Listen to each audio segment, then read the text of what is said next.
Okay, now, I'm gonna tell you about him. Yeah, and then we gotta sit you down with that angle. Yeah, okay, all right. Madison Avenue veteran. Anybody here not know what I'm talking about when I say Madison Avenue? Oh, good, thank God. Wait, I don't think Mad Men. Mad Men, right. Former chief marketing officer of a 650 restaurant chain. It gets better. He started his first business in 1988, and over time, this company ended up serving 700,000 employers, not employees, employers, delivering incentives for their national advertising clients, such as Coca-Cola, Lenscresters, McDonald's, all kinds of stuff, to over 70 million consumers. It was called Workplace Impact. He sells it to private equity in 2007, and we have seen this in this group before, and then he buys it back for less, right? Round trip. Round trip, okay. Now, in 2003, in partnership with his son, this sounds like fun, he opened the first chicken finger restaurant north of the Mason-Dixon line called Raising Cane's. Oh. And it now has, how many restaurants now? We opened our 37th on Monday. 37. Okay, so they're doing a pretty good chunk of revenue through there. Okay, now he is Ohio State. The great state of Louisiana would like to thank you for a great quarterback. He got his BA in political science from Ohio State and then his MBA from there as well. He was recognized as a Fisher Alumni Community Service Award, I'm going to explain that in a minute, and became an Ernst & Young Entrepreneur of the Year. This guy must be amazing. He is as committed to the community service sector as he is to business, and you all know what, I'm going to love this. His foundation is called The Business of Good. It's engaged in serving those who serve the poor. He started it in 1997, investing thousands of hours and millions of dollars to teaching nonprofits how to build their missions through sound business practices. Boy, oh boy, do they need this. What a great place to go to do this. He wrote a book, My Path to Engaged Philanthropy. He said, in all cases, our focus is to build the capacity to serve. I mean, what good is a great mission if it's unsustainable? So, he is Vistage born and Vistage bred. Tim became a Vistage member in 1995, so 25 years. And when the startup marketing company, Workplace Impact, got going, he's written a book called Everything I Ever Needed to Know I Learned in Vistage. I got to get that book. That's great. Okay. I think it'll help Cliff and his group build too. Yeah, great. Okay, I'm turning these worthy people over to you. No, keep going. I loved it. This cat must be amazing. Okay, I'm down. So I hope you've noticed the first rule, just by how I'm talking. I cannot stand to spend hours with people without laughing. I cannot stand if they're not laughing. I think we all learn better when we're laughing or having fun. So please join in teasing me. I promise you I will tease you. If you go to thebusinessofgood.org, both of those books that Fred just mentioned are free downloads. So I got nothing to sell today, not even books. I don't sell consulting, in fact, or anything. In fact, the foundation is privately funded, so I can't even pitch it for donations. I'm here because I actually spent 18 years at Vistage. It changed first my business, and then it changed my life. The 17 other people that I experienced those 200 meetings with, we had 3 chairs, and it was, the truth is, good, better, best. And the good one wasn't that good, but the best one was truly amazing. And my impression from my short experience with Fred is you guys have a terrific chair. $20.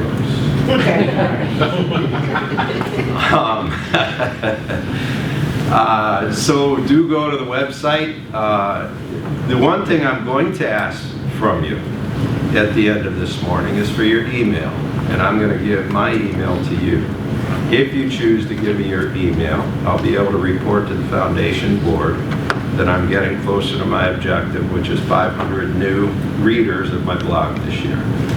If you do give me your email at 6 a.m. on the first business day of every month, I will drop about a 300-400 word blog into your email box that you can look at or not. I'll also have the song of the month, the joke of the month. This time it was Robin Williams singing Bruce Springsteen, Fire. Anybody remember that old act from a million years ago? Book of the month, that kind of stuff. All I'm doing with the website, all I'm doing with the blog is sharing and trying to gather kindred spirit. When she mentioned to you, when Fred mentioned to you that we sold a business, it was for $48 million. And I had no partners and no debt. It was a really good day. Electronic transfer from New York City to my checking account. We gave $8 million back to the employees. We didn't have an agreement. We thought it was the right thing to do. We gave $8 million to the government, and we put the rest into, well, no, we put a lot of it. We became Timmy's bank as he built Raising Cane's the first 7-8 years. A lot of losses. And then we now have a bunch of businesses. That's why I still feel qualified to speak with you, because I'm still engaged in business as well as nonprofit every day of my life. Yeah, I think that's it. Any questions? Oh, everything I make goes into the business of good. We think there's 3 ways to provide a long-term solution to poverty. One is education, and our main path there is we have a mentoring platform for first-generation college students. Most people don't realize that while 4 out of 10 of all college students entering this fall will wash out, they will not get their degree within 6 years, 9 out of 10 who are from impoverished backgrounds will wash out. So the good news is we're working our ass off to get kids into college from poor backgrounds. The bad news is they're worse off when they turn around and have to run home. I mean, way worse off. So we work hard. We have a software platform called America Mentors. We back people. We don't actually do it. That's done by a company called MentorClick. America Mentors is just a beautiful thing. We've got up to, we did it with Cronus first, got up to about 3,000 matches. They're at 6,000 now. We've got 3,000 matches through America Mentors and targeting 6,000 this year. The other main thing we do is we put unbankable entrepreneurs into business.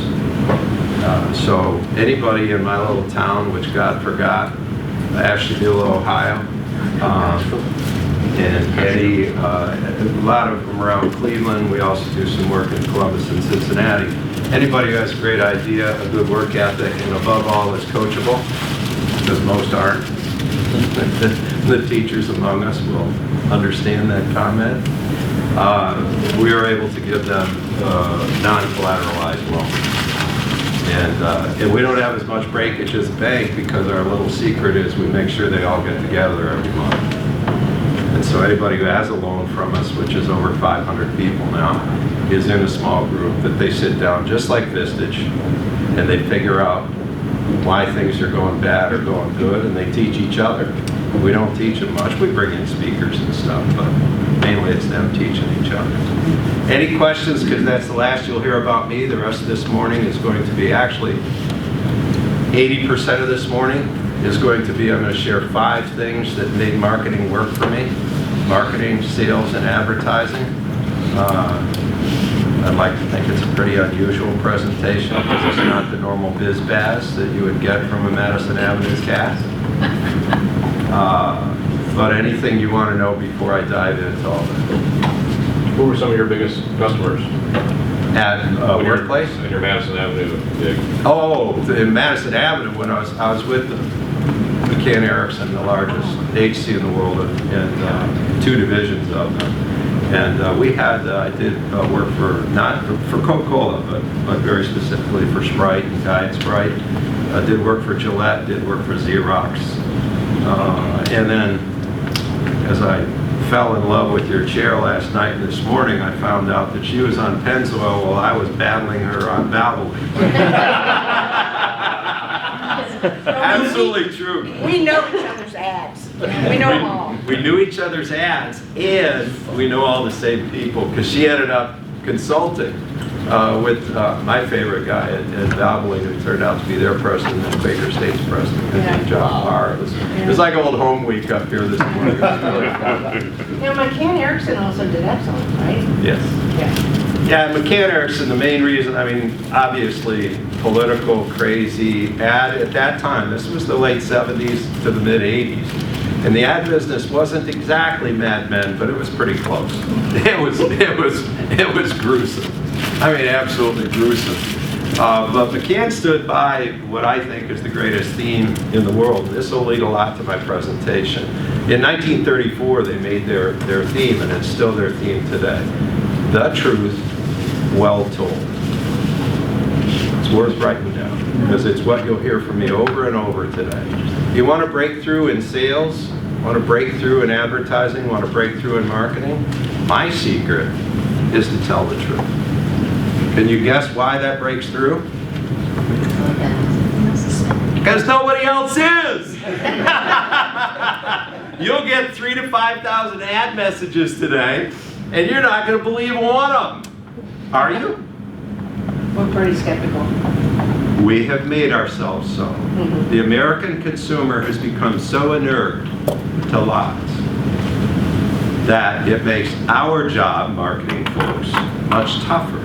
My answer, and simple's hard, so don't think this is an easy answer. My answer has always been, find a way to tell the truth and tell it well. That's my only chance to break through, and we'll get into that a lot in a few moments. Any other questions? Good. Now it's about you. I've had 5 things that made me able to break through and have the kind of fortune I've been blessed with that allows me to do anything I want anytime I want it, which is what I consider financial independence. We never bought a second home. We haven't gotten that yacht that I thought I'd get. Just Alice and I just have so much fun making a difference. Everybody has their own way. I don't fault anybody who has yachts or anything. Anyway, blah, blah, blah. We're going to first work on your list. Your list means your media. Your list means your social media. Your list means anybody you're trying to expose your product, your service to. That's a good idea. Okay, I'll do it. You keep. Oh, I don't mind. I want to. Oh, I'm sitting. Oh, assistant chair until he gets up to chair status. Good thinking. Good move. Second, we're going to try to come up with 8 to 15 words that you can say about your business, your lead product, your service. Are you getting mad at me, Reed, for moving around? Not at all. Sure? Yep. Okay. We're going to try to come up with 8 to 15 words that you can say about your product, your lead service, your company that no one else can say. It's not a unique selling proposition. It's not a benefit statement. It's not an advertising sheen line. It's something that you can say that's true that nobody else in your category can say. It's not going to be easy. Then we're going to do about 1 minute on how to make sure you're getting your money out of your creative. Creative means anything that exposes your image. Trade show booth, sales merchandiser, television ad, print ad, trade media, website, doesn't matter. Creative is anything that exposes your image. What does every marketing or advertising speaker want to talk to you about? God bless you. They want to talk to you about the creative, about standing out, about the silver bullet, about amazing color, motion, excitement, blah, blah, blah. Promotion, sales promotion, right? Why does everybody want to talk to you about the creative? First, last, always. Anybody guess? She runs a marketing agency. She'll tell you. Like Willie Sutton said, why do you rob banks? Well, because it's where the money is. Right? Creative is where the money is. It's also where the fame is. It's also where the fame is. The advertising awards and the whole thing. Yep, that is so true. What's the problem with, here's the problem. Actually, I'll keep it simple and tell you the answer first. If you have great creative, you spent your $50,000 or $100,000 on your website, but you don't have a great compelling offer, you wasted your $50,000 or $100,000 on your website. If you're lucky enough to have a great website that has a great offer, but you're exposing it to the wrong people, or not just to your best prospects, you've wasted your money. Here's the soul of my presentation. No matter what they tell you in digital media, and I started a direct marketing arm of one of our agencies, Lowen Partners,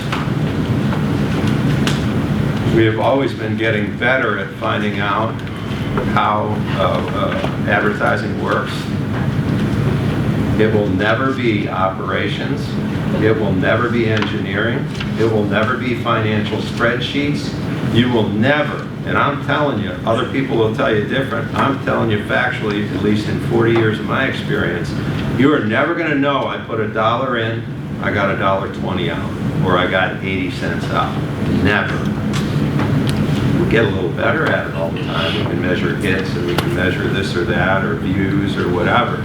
You will never know you put $1 in, got 80 cents out. Why?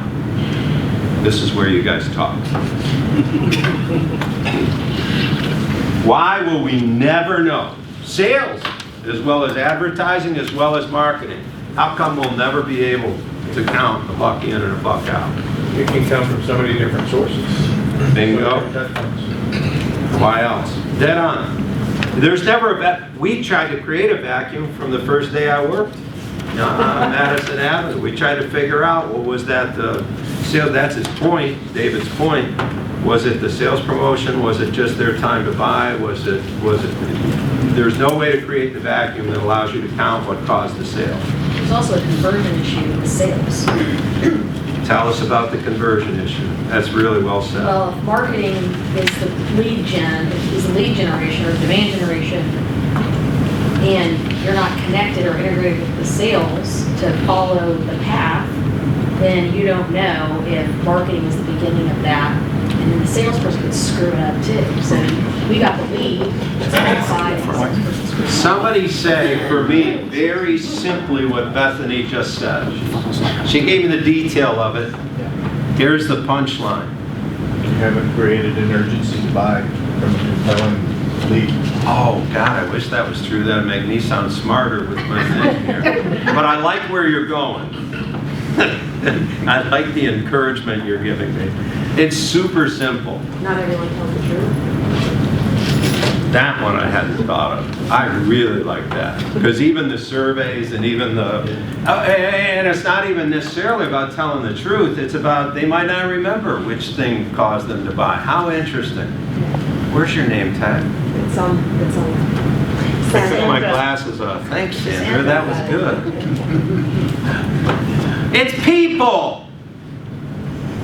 Anybody found a way to manage people inside of your own family even? Yo, boy, I was the 9th of 10 children. All I know is chaos. All I know is people, you know, right? So even in your sales thing, even if you say, man, I got sales sparse all night, you know, perfectly aligned, and I know when they go to meetings and when they everything, It's still people. It's people on the side of was that a good day or a bad day for the salesperson? It's people on the side was the people listening, was they not? That kind of a thing, right? I also feel like a lot of times, well, I experience this from being on the agency side, even if the compelling offer is there, you've got it, it's not communicated to the sales team. They have a different message. Well, It's not- that's going right back to what Jim was saying. His comment was spot on. I was just looking for something different. And that's what he was saying. It's like there are so many pieces, parts to it that you're, yeah. I just find it comes down to what are you really competing against when you go in? Because for us, you could have the best of everything, but I find out it's not my competition. I end up competing with their behaviors, their norms, their habits, their rituals. Everybody their hear that? pursuit. That was very Can you interesting. hear Let me it? say it Ralph? loudly because it was Yeah. pretty fascinating. Yeah. Ralph said he's not always competing with the competition. Sometimes when he actually even gets into the prospect, he's competing with their way of doing business, their way of communicating, their way of listening, their way of, right? Yeah. That's pretty interesting. Now, we're not going to go that deep because one of the reasons I love presenting the Vistage, among many, you cats are all successful or you couldn't be here. So I'm not worried about once you get the prospect on the phone or in your door. My entire focus this morning is going to be about getting the right people to say, oh, what does that mean? Because I know once you get, who would kill a day a month to learn? Vistage people. That makes them smart. Because they know killing that day will transform their business, right? So I don't worry about you're going to get your fair share once you get somebody in your lair. Yeah. I'm going to focus today on getting them to ask you what it is you do. Okay? One other very broad comment, and then we'll get to the issues at the end. Since this has never left me, I'll share it with you. Here's the 6 words that I hope you never forget that define everything that I've ever done in marketing. Define the need, comma, then fill it. Define the need, comma, then fill it. A Northwestern professor, 1948, that's in his book, coincidentally named McCarthy, but no relation. Said more broadly, find out what people need and want and give it to them at a profit to you. Now, why has that been the very hard part of simple that I've followed all of my business life? Well, because everybody wants to fill it. Fill it, fill it, fill it, fill it. And we forget the clause before the comma. We know what we can produce. We know how fast we can produce it. And we think the world should beat their feet to our door. And instead, guys, you got to figure out what people, first you got to find out who it is you're going to please. Then you got to find out what it is they want. And only then will we produce enough Pennzoil, motor oil, to give them what they want. Okay, who's on your list? Everybody got a list? Yeah. Oh, wow. I catch you guys sleeping? Everybody got a database? I'm sorry, I didn't say it in modern language. The database is a list that's on a computer. Yeah. Who's on your list? And who should be on your list? I'll write, you talk. Not all at once, please. Stop climbing over the tables. Who is on your list? What type of people do you have on your database? Brian. What? Your decision makers? Excellent. Current customers. Excellent. Why would you go to current customers? You already have them. They're on the list. Why are they on your I love list? prospects. Why? No, Because. I'm goading you. I Repeat love business. current, yes. So always, my cheapest new business comes from my current business because I don't have to convince them how cool I am. They already like me. I Well- love having my current cut. Yeah, well, most of them. Oh, there was a little chuckle. It was like, well, maybe not all of them. Somebody said prospects. which is your decision makers at the prospects. I love it. How do you decide who your best prospect is? It's a trick question. Ask questions. What? Ask questions. That's a good one. Easy to sell to. Easy to sell to. Everybody that walks in the door. Everybody So it needs what you've got. needs what I've got. Come on, I have guys. an idea. What's an ideal customer look like? What's an ideal prospect look like? Qualified prospect. Qualified I prospect. base What's, it on my favorite clients and where I provide the most value. am I allowed to do this with coronavirus? I haven't had a Mexican beer since this whole thing started. Not even a Dos Equis. I'm not going anywhere near. I'm going nowhere near any of that. Here's what, you're gonna get up here and help me present this, I think. So I believe so much what Bethany said that every year in every company, this is a little trick we do, and I would recommend it for your company. We take our senior leadership, we sit them down off campus in a place, and we decide who our favorite customers are. Everybody gets input on it, except the salespeople. We don't allow them in the room because they will lie. I'm sorry, did I say that out loud? But my leadership will tell who their favorite customer. We pick 3, 4, 5, 6, it doesn't matter how many. But we sit down and we actually lay out exactly who our favorite customers are in the house that year. And then, can you guess what we do? Exactly. Exactly. We come up with some kind of a common thread. Now, I threw stuff up here, but you can come up with a better list than me. Now I've got my 3 to 5 favorites. What size are they? Where are they from? What's their payment history? What's their ownership? Who's their decision makers? Like my first answer. Where's my first answer? Decision makers, thank you. Ownership, business category, what segment do they operate in? That kind of a thing, and you can come up with 5 or 10 more. Why do we go through such an elongated process every fall, every fourth quarter? You want to find more of them? They change. Oh, yes, definitely. They definitely change. Improve your success ratio. Prove my success ratio and give me the cynical answer. That's exactly the right answer. Now give me the cynical side. I get less of the poopy ones. Right. I'm serious. When we spray and pray, which is exactly how we waste advertising, sales, and marketing dollars, by spraying and praying. I'm sure if I just tell enough people, everybody will come. Guess what? The worst ones come. Just as fast as the best ones come. So you're not only wasting your money by talking to too many people who don't count, you are getting people that you're going to end up not wanting. Does that make sense? Go. So our sales are twofold, and so we have, it's a referral-based sale where we convert clients.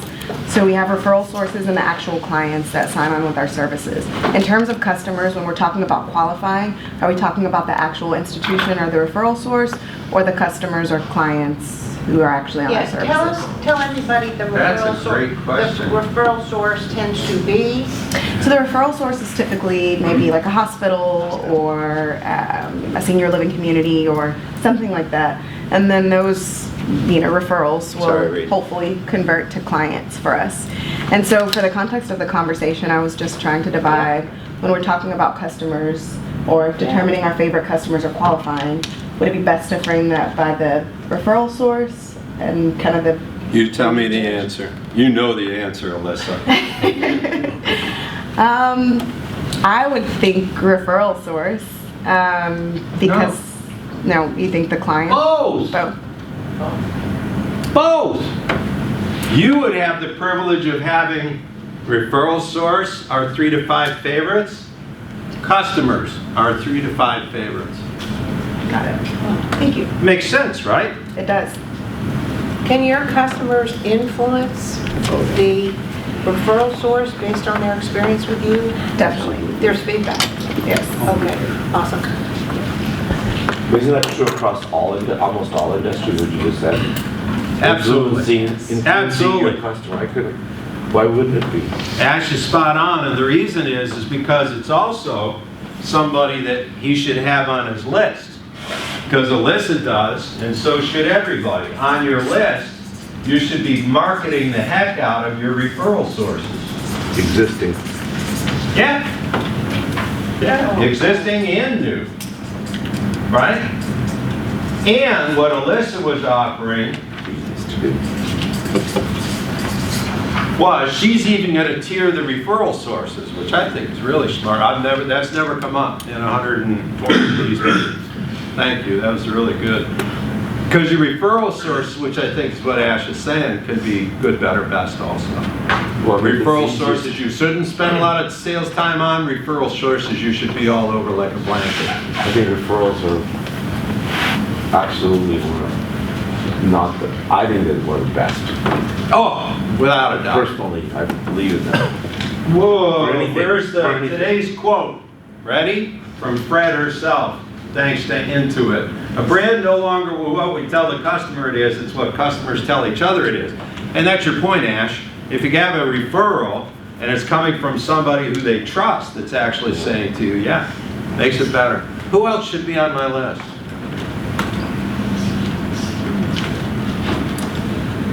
Decision makers, current customers, prospects, referral sources. Media. Excellent. What kind of media? Any kind of media. In most of our cases, it'll be trade media. In other cases, it'll be community media. In other cases, it'll be real media. It'll be television, radio, whatever. Trade, community, or mass, they should all be on your list.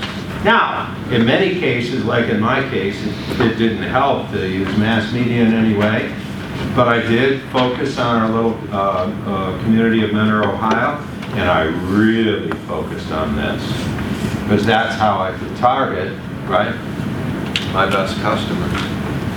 Now, what's kind of associated with trade media would be like associations. How many of you are involved in some association that's in your category? It changed my business dramatically. Here was my theory, and it worked.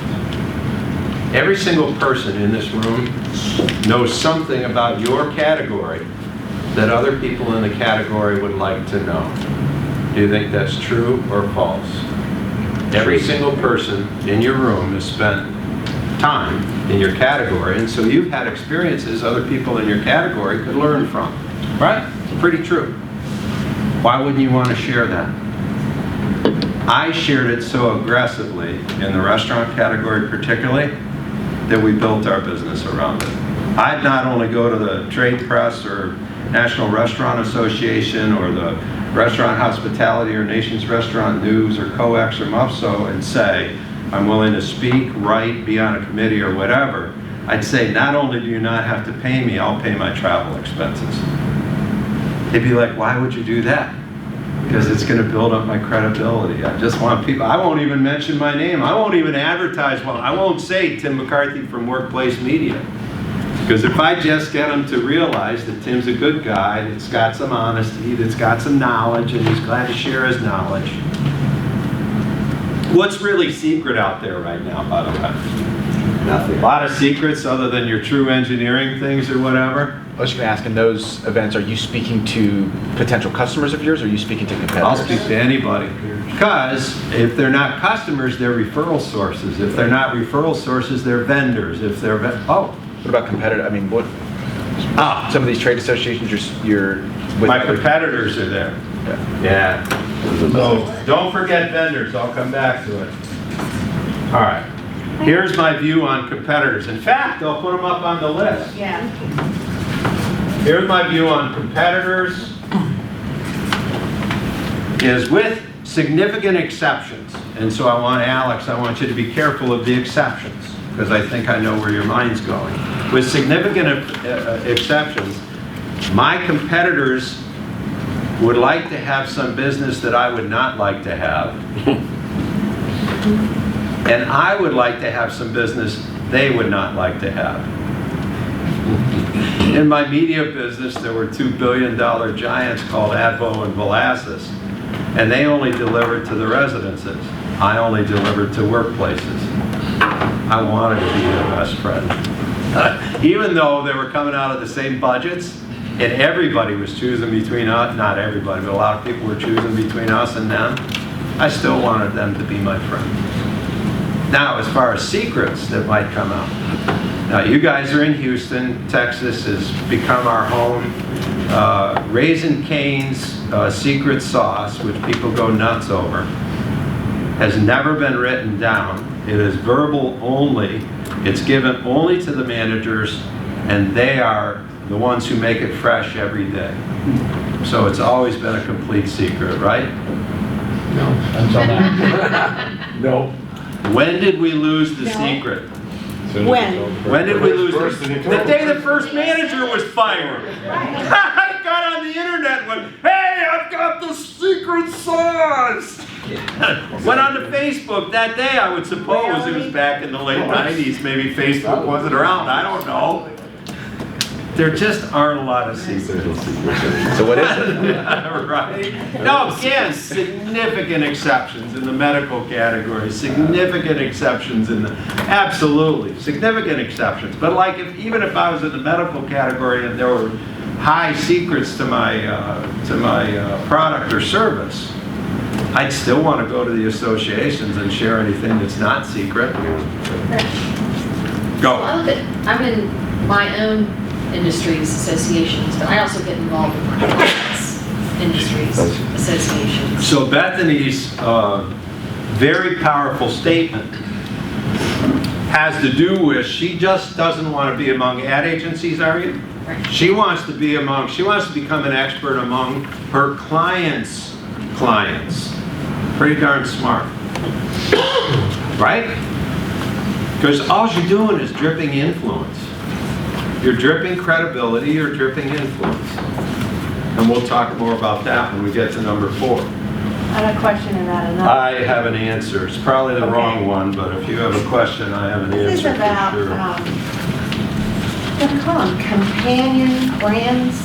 Yes. Or products that they supply stuff to the same customer base. Give me an example. Partnering, if you're in the motor oil business, partnering with Pure Layer Filter. Oh, excellent. Yeah. Or Fram. So what's your question? Because I think you have a question posed as an, Well, or an answer posed as a question. Should they be on my list Hell yes. of choosing Oh, hell yes. for some kind of cooperation? Absolutely. So they're not a vendor. They're not a competitor. They're not really a referral source. I really like it. Companion product. Exactly what you said. Complementary products. Thanks, Larry. Complementary products. Companion or complement. I've never had that come up. I love it.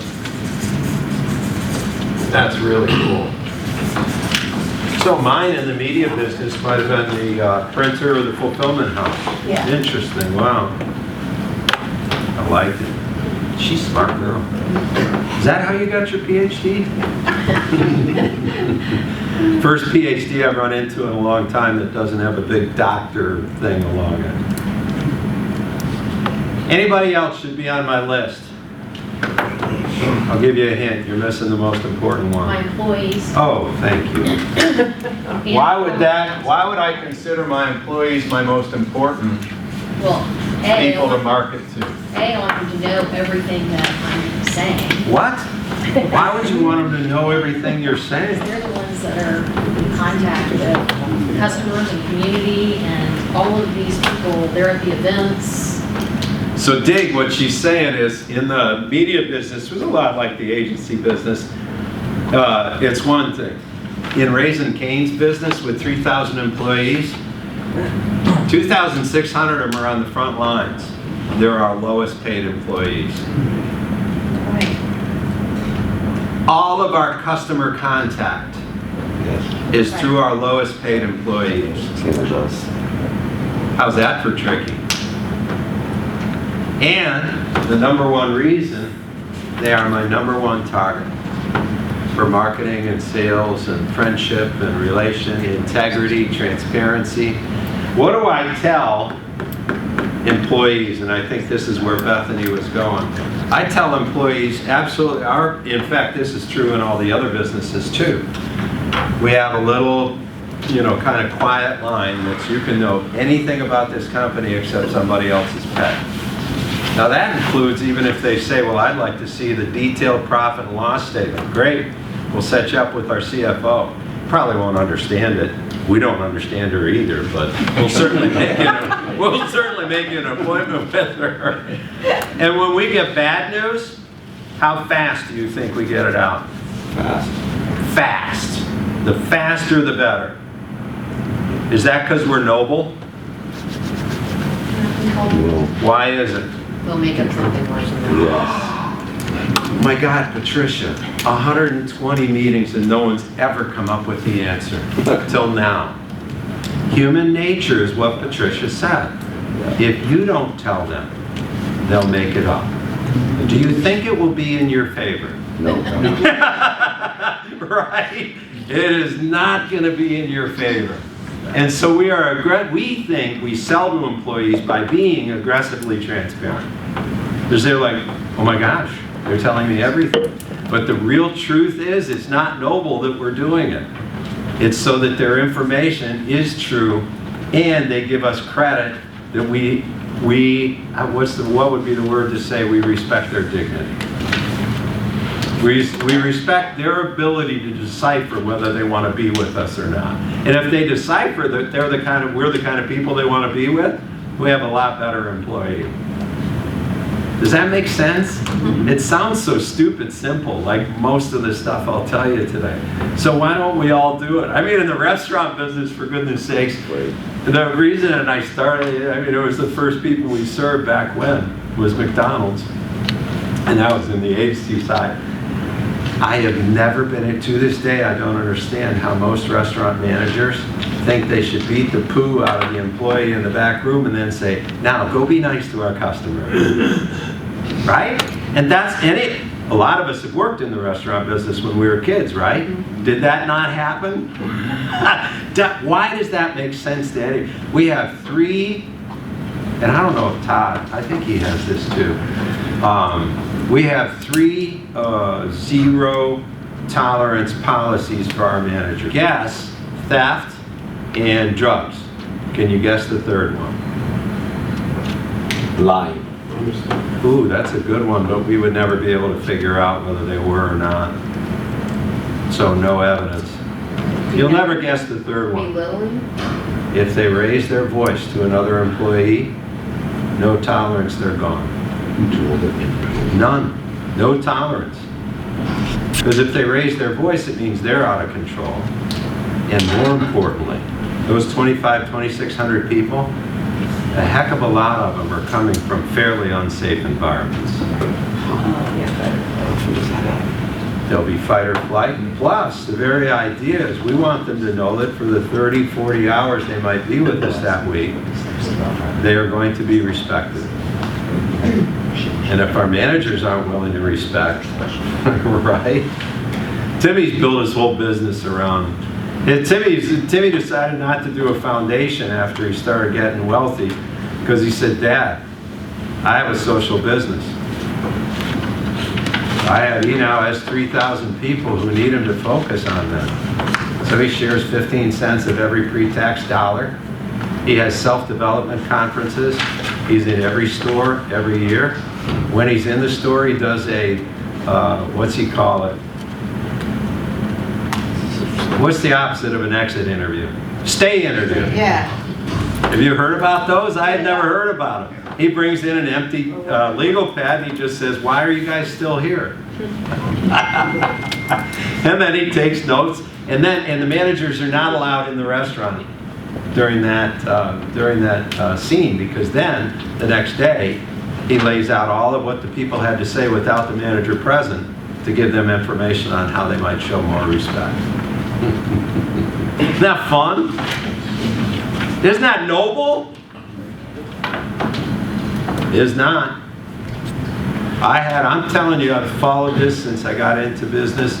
And the real crucial moment in my history was, and it was a long time ago, this still would have been in the 90s, our IT manager came into my office and he said, "McCarthy, I know what you're up to." Mark, Melissa was his name, he says. I said, "Up to what?" He said, "By sharing your profit, being nice to everybody, and even doing and going, blah, blah, blah. I know what you're up to." So, okay, tell me, he said, "Enlightened self-interest." You're right. Guilty as charged. You're right. Of course. Isn't that crazy? But it's so true. It's just like not telling people the benefit of your product because they ain't going to believe you. Don't tell them you're going to be nice to them. Be nice to them. Right? Simple's hard. Simple's hard. It's hard to remember to be nice. It's hard to, right? Anyways, there I was off again in bloviation, as my children say. All right, let's see, did we miss anybody? Anybody got another one? I think we did pretty good. You want the rules? Here's the rules.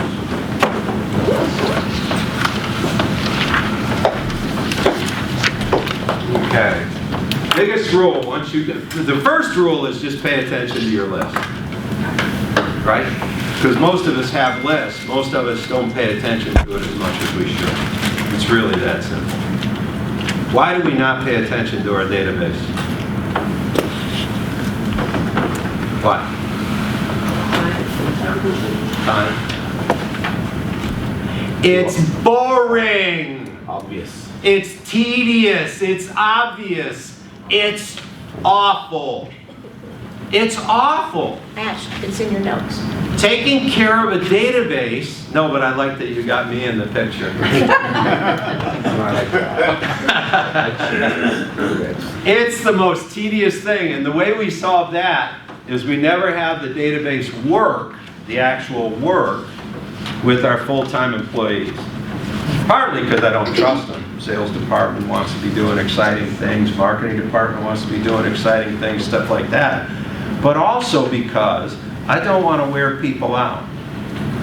And I don't want to spend the kind of money I have to spend for full-time on such a horrible task as database maintenance. So can you guess where I'm going? All our people that actually work on the database are gig people. 15, 20 bucks an hour, whatever, depending upon how good they are. We bring them in 15, 20 hours a week, cycles so that we're always covered. We'll get into that in number 4. And guess who's in charge? The IT manager. Not the sales, not the marketing, the person that is actually kind of boring. They can withstand boredom, right? And so we put it in other people's hands, not only so we can be efficient, we don't want to spend too much on database maintenance, but that allows us to get quality over quantity. So when I used to ask, I don't ask anymore, but when I used to ask how many people are on your database, people would be excited to tell me 19,000 or whatever. And I'd say, "Oh, you still have the business cards that were dropped into your fishbowl 20 years ago." Right? Why do I want to be small, not large in my database? And I'll couple this with another tip. Deletes are more important than adds, believe it or not. You want to focus. I want to focus, exactly. I want to focus. I want to be talking to the people that would give me good business, not people that, and here's the crazier part. So there's always a cynical side to my thinking that I learned over time. Why would I want to pay money to annoy people? Seriously. That's back to that controlling the input, since I don't know where the output is going to be. Why would I want to annoy people, use money to annoy people? That makes no sense to me. Anybody follow Seth Godin? Terrific blogger, terrific. His very first book, 20-some years ago, and I followed it in the way I built my business, is called Permission Marketing. Godin, Permission Marketing. All of Seth's books take 2 hours to read. They're mini books. 2 other great books are Tribes and Purple Cow. But Permission Marketing is one of my favorites because his whole thing is about this. His whole thing is kind of like the theory of that book, and this was just after he got out of Yahoo. His whole theory was the days of cold calling are over. Now, they still exist in some forms for really lousy businesses, but where the world is going, and has already arrived, is you'll do better if you ask permission. Everybody we talk to as we clean our lists, whether it's by email, whether it's by checking Glassdoor, whether it's by LinkedIn, by whatever, we only ask this. We never tell them about our business or try to sell. We say this: would you like to be on our list? That's it. We don't ever sell. Would you like to be on our list? And please say no if you would like not to, because we don't want to annoy you. Right? But if they come into, and that's his other book, Tribes, if they come into my tribe, and that's why I'm going to ask you for your email at the end. If you come into my tribe, I can talk to you over time. Then you make the decision based on the information I share, and the power becomes in your hands. Does that make sense? All right, funny story, go. Are most of these databases existing inside CRMs? No. No. These are proprietary? Yeah, I started with 165 people, including 40 that were from my massive family. Honest to God, you start with what you have and what you know. So now, can you then go out and buy a list and then trim it? Can you? Yeah. But here's the truth, There's and it's a great database question, demand. Fred. Huh? I think you're referring to like specific software, like a CRM is for like sales users. Yeah. There's programs like MailChimp or Constant Contact that allow you to manage lists and send them out and see open rates and stuff like that. Okay, there's so it's some software, kind of... database software, yeah. Okay, Right, but here's the mix. So So your CRM is not a substitute for this? No. thank you, ma'am. Okay. And that's where we get mixed up. It's another place where the charlatans are selling us stuff that we don't need, right? And here's what that means. The mix-up between what Patricia's saying and what Fred's asking is that the software is just like the computers. Does everybody know that a computer is just a really wonderful file cabinet? True. I mean, like the greatest file cabinet ever invented. But the computer doesn't do anything. Now with AI coming and artificial intelligence, I'm obviously going to be wrong, but I'll be dead by then. The thing that I'm so glad Patricia asked is you can't replace it with software. Doesn't matter the software you use. Now, you have some, again, the great part of Vistage, you have someone who knows the software in Patricia, so ask her during the breaks. I bet Bethany knows like crazy, right? Don't ask Patricia, ask Bethany. But they'll give you a good software for your style of database. But the core of my message has nothing to do with the software. I never got off simple use of Access and, using that with, there's a fancy word for it, intergalactical, interrelational, I don't know, whatever. But it never got that complicated for us. Actually, here's the joke I was going to tell. True story joke. When I sold the business for that ridiculous amount of money, all of these people all together were 3,500 contacts. How many were on my database when I got the company back 7 years later? More. 17,500. And by the time I had to close the business, which I did last fall, we had only gotten it down to 9,000. That was one of our problems. We couldn't get to only the people we really wanted as great clients, so we were still drawing in bad clients. The other reason, in case you're curious as to why 4 years of being back I couldn't fix it, don't ever lose your culture. It took me 19 years to build, and in 4 years I could not reinstall the culture. It was gone. It was bye-bye, broken. And the only way I could have done it was to start over. And I didn't, which was a terrible, hard lesson to learn. Oops, bloviation again. So, keep your list short and pay attention to your deletes. Go, Ash. Oh, wait a minute, sorry, Ash, before you go. Here's the real important answer to Fred's question. If you do nothing from today, but go back and look at all these with regard to your database, I win. If you go back and find software or Constant Contact and load the shit you've already got in your database into Constant Contact and you think you've done good on your list, I will lose. If you instead think about your best prospects, think about who's in these categories, think about whether you're deleting as well as adding, then I win. That's the key. Go, Ash. So, it might be off track when I ask you about culture, is that okay? Oh, sure. And if you feel it's too much time, I guess. That's not- Yeah, well, I'll hit you offline or else I'll Yeah, well, I asked answer it fast The now. question was, you had a culture you created for 19 years. You bought back the business. I'm assuming you paid some money for it, some amount. Actually, they paid me. It was the senior lender was getting rid of the debt. They melted the entire $48 million in capital over a 6.5-year period. I paid him $1.5 million, the senior lender, to get rid of his $12 million in debt. He didn't know it, but I actually had about $2.5 million in receivables and that kind of thing. The question I had is there a way of... I love financial engineers. I really love financial engineers. I really do. Love that. Is there a way of figuring out before you started that culture was that bad? Or you already know? That's just a wonderful question. This has come up in a couple of my Vistage presentations, and probably the most eloquent thing, which will be my answer, came from a Vistage member like you. And he said, do you think it had anything to do with you sharing money? Oh no, he said, how many people were still there when you got back? And I said, more than half of them. He said, do you think it had anything to do with them thinking Daddy Warbucks was back?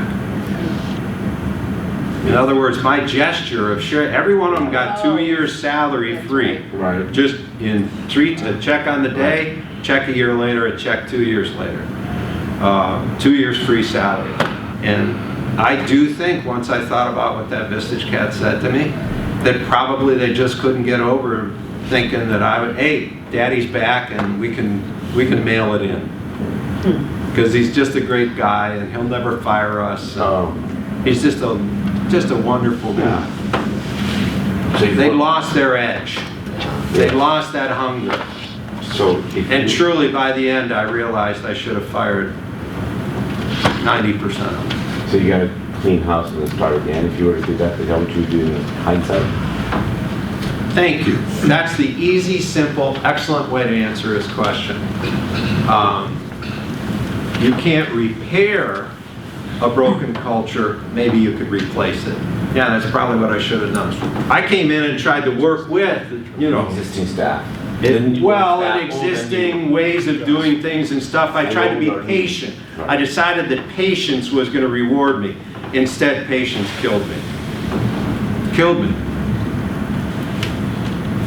One quick question. So if you're going to do it all over again, you were going to sell for $49 million, would you still give $8 million away, or do you think you'd do Absolutely. Oh, absolutely. More than 20%. If Canes has to go, which eventually it will, they don't like franchising. They bought back several of their few franchises already. If that has to happen, we already have 20% set aside for the people that made us who we are. We just think it's the right thing to do. Yeah, I would do it again. I just wouldn't buy the company back. Go. I want to go back to the deletes real quick. And how did you go about setting triggers for your deletes through the funnel? So if I'm I get a prospect in, and I'm going through that process. We're warming, we're Step nurturing. 4, I'm going to give that to you. Okay, there we go. Chapters and verses. Thanks Thank you. for asking. What a great segue. Such a Honestly, you set me up nicely. Oh, real quick then, segments, messaging depends on the segments. Frequency, asked a lot. What's the right frequency for your business? I don't know, ask your customers. How often would they like to hear from you? You know, my philosophical answer is enough to stay top of mind, less than to be annoying. But I can tell you that drip marketing is everything to me. Everything to me. Because I realized early on, I mean, even in like the first year I was in business, people aren't thinking about you like you think about you. So pick whether it's 6 weeks, 2 months, quarterly, monthly, weekly, I don't care. And again, don't ask me, ask your customer or ask your prospects what they want to hear from Could you. you let your, sorry, Keep going. could you let your customers tell you when they want to be touched by the way they access your web or your... Too strong. I'd love for that to be true, because then I could scientifically set it to every customer's wishes. Not there yet. Maybe over time that'll be part of AI or whatever. But again, we're back to what Sandra said to us a while ago, which is they don't even know when they want to hear from you. So we did a customer survey last year, and the feedback we got from the customers was we like most of our information coming from our account manager, not from emails, not from social media. They still like the face-to-face. And I like the idea that that would cause you, but I like the idea, so as soon as you tell me that, I say to you, perfect, I'd set up a drip system of account people's visits.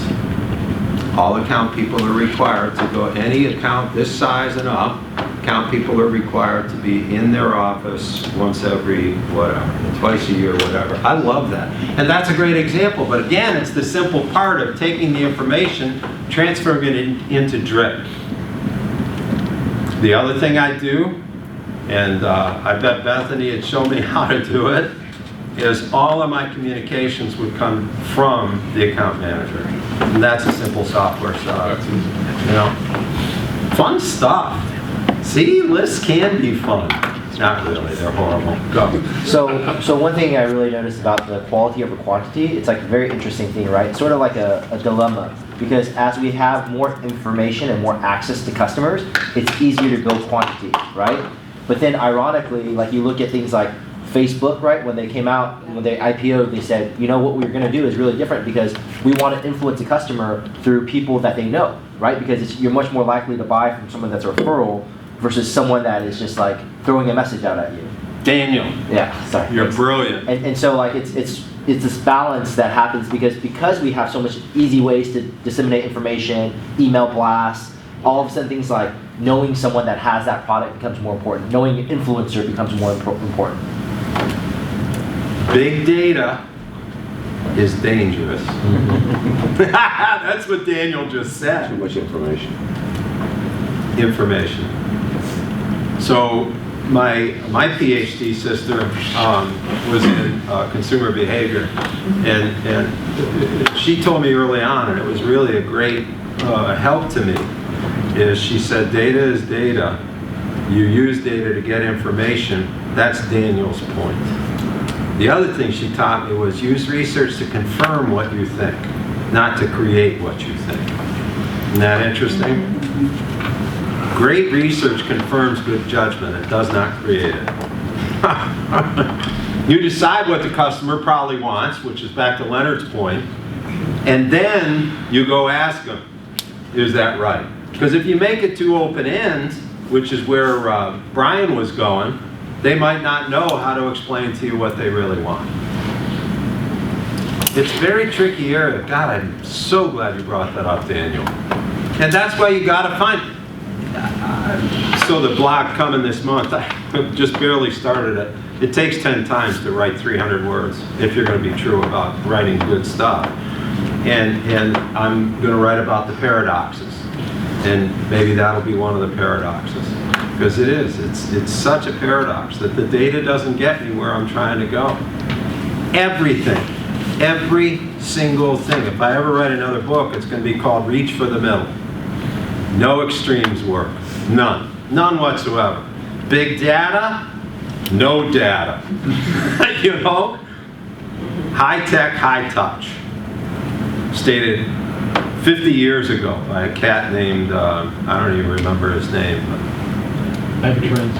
Megatrends, yeah. High tech, high touch. You need both. Go. You had a question? Somebody had a question over here, or a comment. I just wanted you to explain your validation. You said, look for data that validates your points. Yes. So, If you're wrong. Forgive me. If you're wrong, they'll tell you. Or validate. Or validate, exactly. So, Knight Media, way before cable, had a truly amazing cable system called Cube, Q-U-B-E. And to put the cabling in Boca Raton, Florida, cost them, $50 million or something. At, which would now be, because that was 50 years ago, would now be, probably what, 250 million or whatever. So they did deep research, talked to almost every person in Boca Raton. If we could bring you high-speed service, have you, blah, blah, blah, blah, blah, right? For your TV. It wasn't about computers back then. They weren't even invented. At least not the desktops. And they got the people to tell them, yeah, this is amazing. We would tie into that TV. They forgot to ask them how much they would pay for it. And so when they came out and tried to pay out their $50 million coming back, nobody signed up. The project crashed, and the pioneer in cable media never became the pioneer in cable media. You got to ask the right questions. You got to have your own judgment. So the lesson there was, of course, if I'm going out to say, here's my new product, would you buy that product? I better also tell them what it'll cost. I better also tell them whatever I can tell them. And then they will, you said it perfectly, they will either confirm or validate, you said, my good judgment, or they're telling me I'm full of poop. Either way is fine, because define the need, then fill it. Right. I got good news as people are starting to flee for the bathroom as we're headed into our first break. Here's the bad news. During the break, which Fred will tell you what time to be back from, you are going to write 8 to 15 words about your company, your lead service, or your lead product that no one else can say. You have to write your 8 to 15 words because you may be called upon.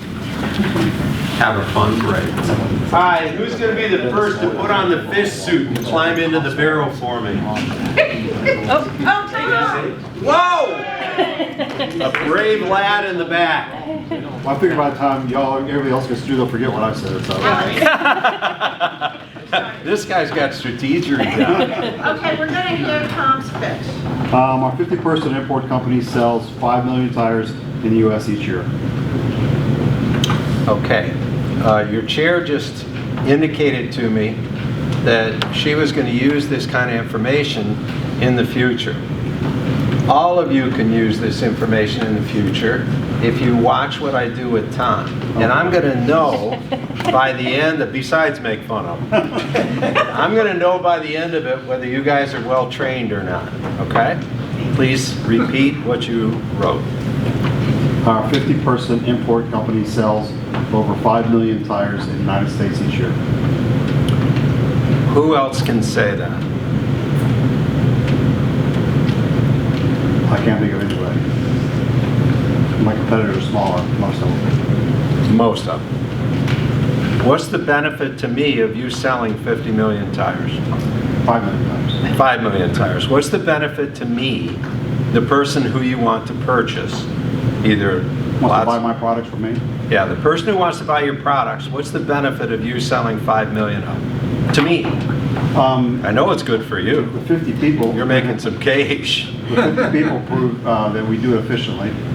The fact that you're doing the 5 million tells the people that you have a quality product or you wouldn't be selling that many. You put me to sleep, honey. Okay. Give me a pal. Pal.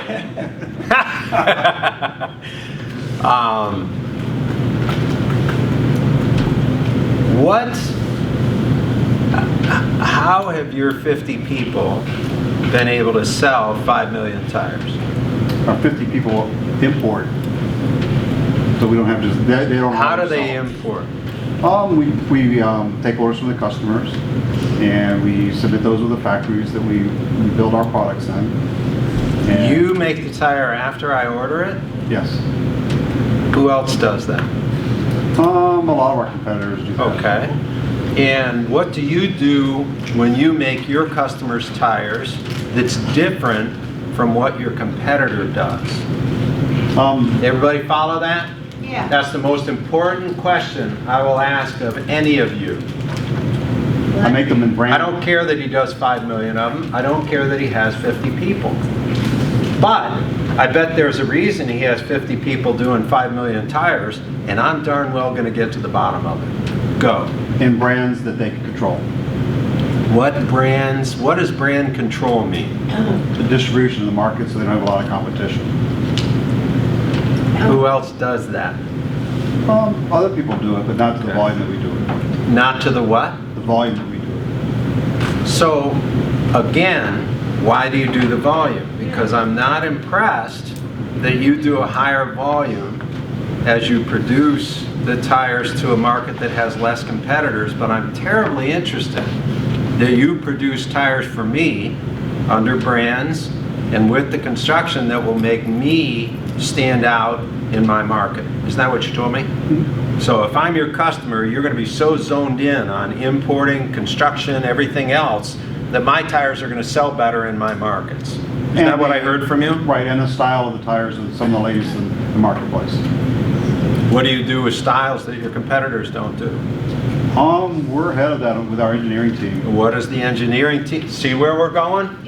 See where we're going? I'm starting to get a little bit of warmth here. Not goosebumps yet, but it's getting warmer, right? What do you do in engineering, Tom? We design tires that are potentially could be second replacement on a vehicle. Who else designs tires that can be potentially second replacement on the vehicle? At our level of product, our business. To talk to the customers you care about. Well, the manufacturers do that, but not brokers. Brokers don't do that very often. Is that your difference? That's one of the big differences. Write it down. Now, we're not going to go farther with him, even though I would like to, because we can dig deeper. But that's why God made Frederica. Is because then he's going to take it to his one-on-one. Is it Frederica? Yeah. That's why God made Fred. He'll take it to his one-on-one. He'll, talk with you other members about it, that kind of thing, and get it farther down the road. Did you get a sense for what I'm going to do with each one of you? And if you did, who's my second victim? I'm sorry, volunteer. Who's the next volunteer? Yeah, right first time. Go, Daniel. So we make 3 claims. So we are we're cost effective, convenient, and community. Isn't everyone? But we do this through 4 things, which is maintenance, security, pest control, and community building. And no one offers that in that package at the B and C class apartment level. Anybody want to take a shot at what's wrong with Daniel before I start beating on him? What's wrong with what he said? Say it over so that they can think about what they want to ask you that they didn't like. 3 claims: convenient, cost effective, and community. At a B and C class level, we do it through maintenance, security, pest control, and community building.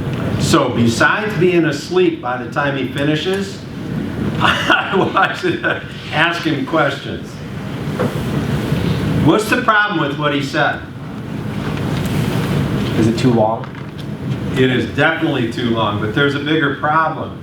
I want you to go to Raising Cane's Chicken Fingers because we are convenient, we have great quality, we're clean, and we have that better than anyone else.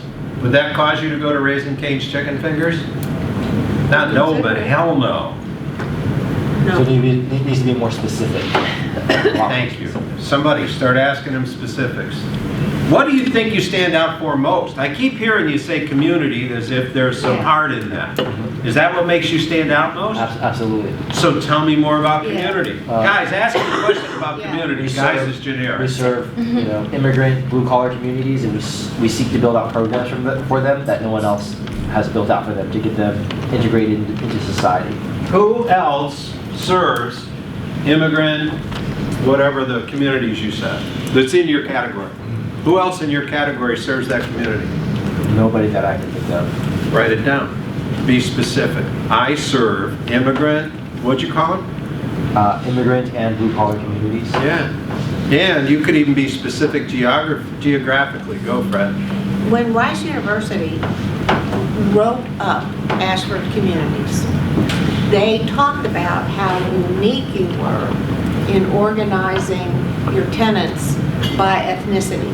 I know you probably can't advertise that, but is there a way to pick up, was there any language in that article when they highlighted you that you could talk about without getting in? You know, what I always worried about that article, it was such a great article, but could somebody say you're discriminating by putting ethnic groups together? What's great about it is you have created a place to belong and a sense of community. Is there a way to describe what's so unique that I can become a resident at an Ashford community and especially as a refugee, be at my home, where it is a home?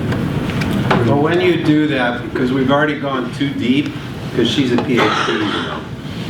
No, it's And just what- I've known Ashford 25 years. I know, and you also love what they do, which Yeah. is way cool. To even know the article, you could probably recite parts of the article, and honestly, I'm impressed.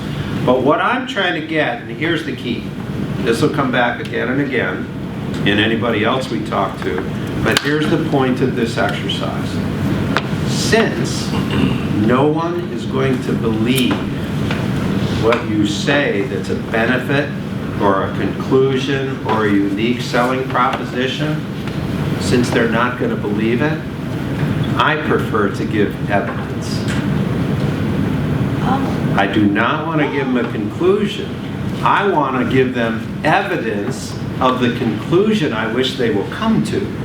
That's the soul of what I'm trying to share with you. And here's the rugged story where I had to learn. When we came up with the idea that we deliver samples and coupons to where people work instead of where they live, it was so breakthrough that in fact our redemption was documentably 5 times higher than any of our competitors. Now, it also costs 5 times more because that's how we priced into the category.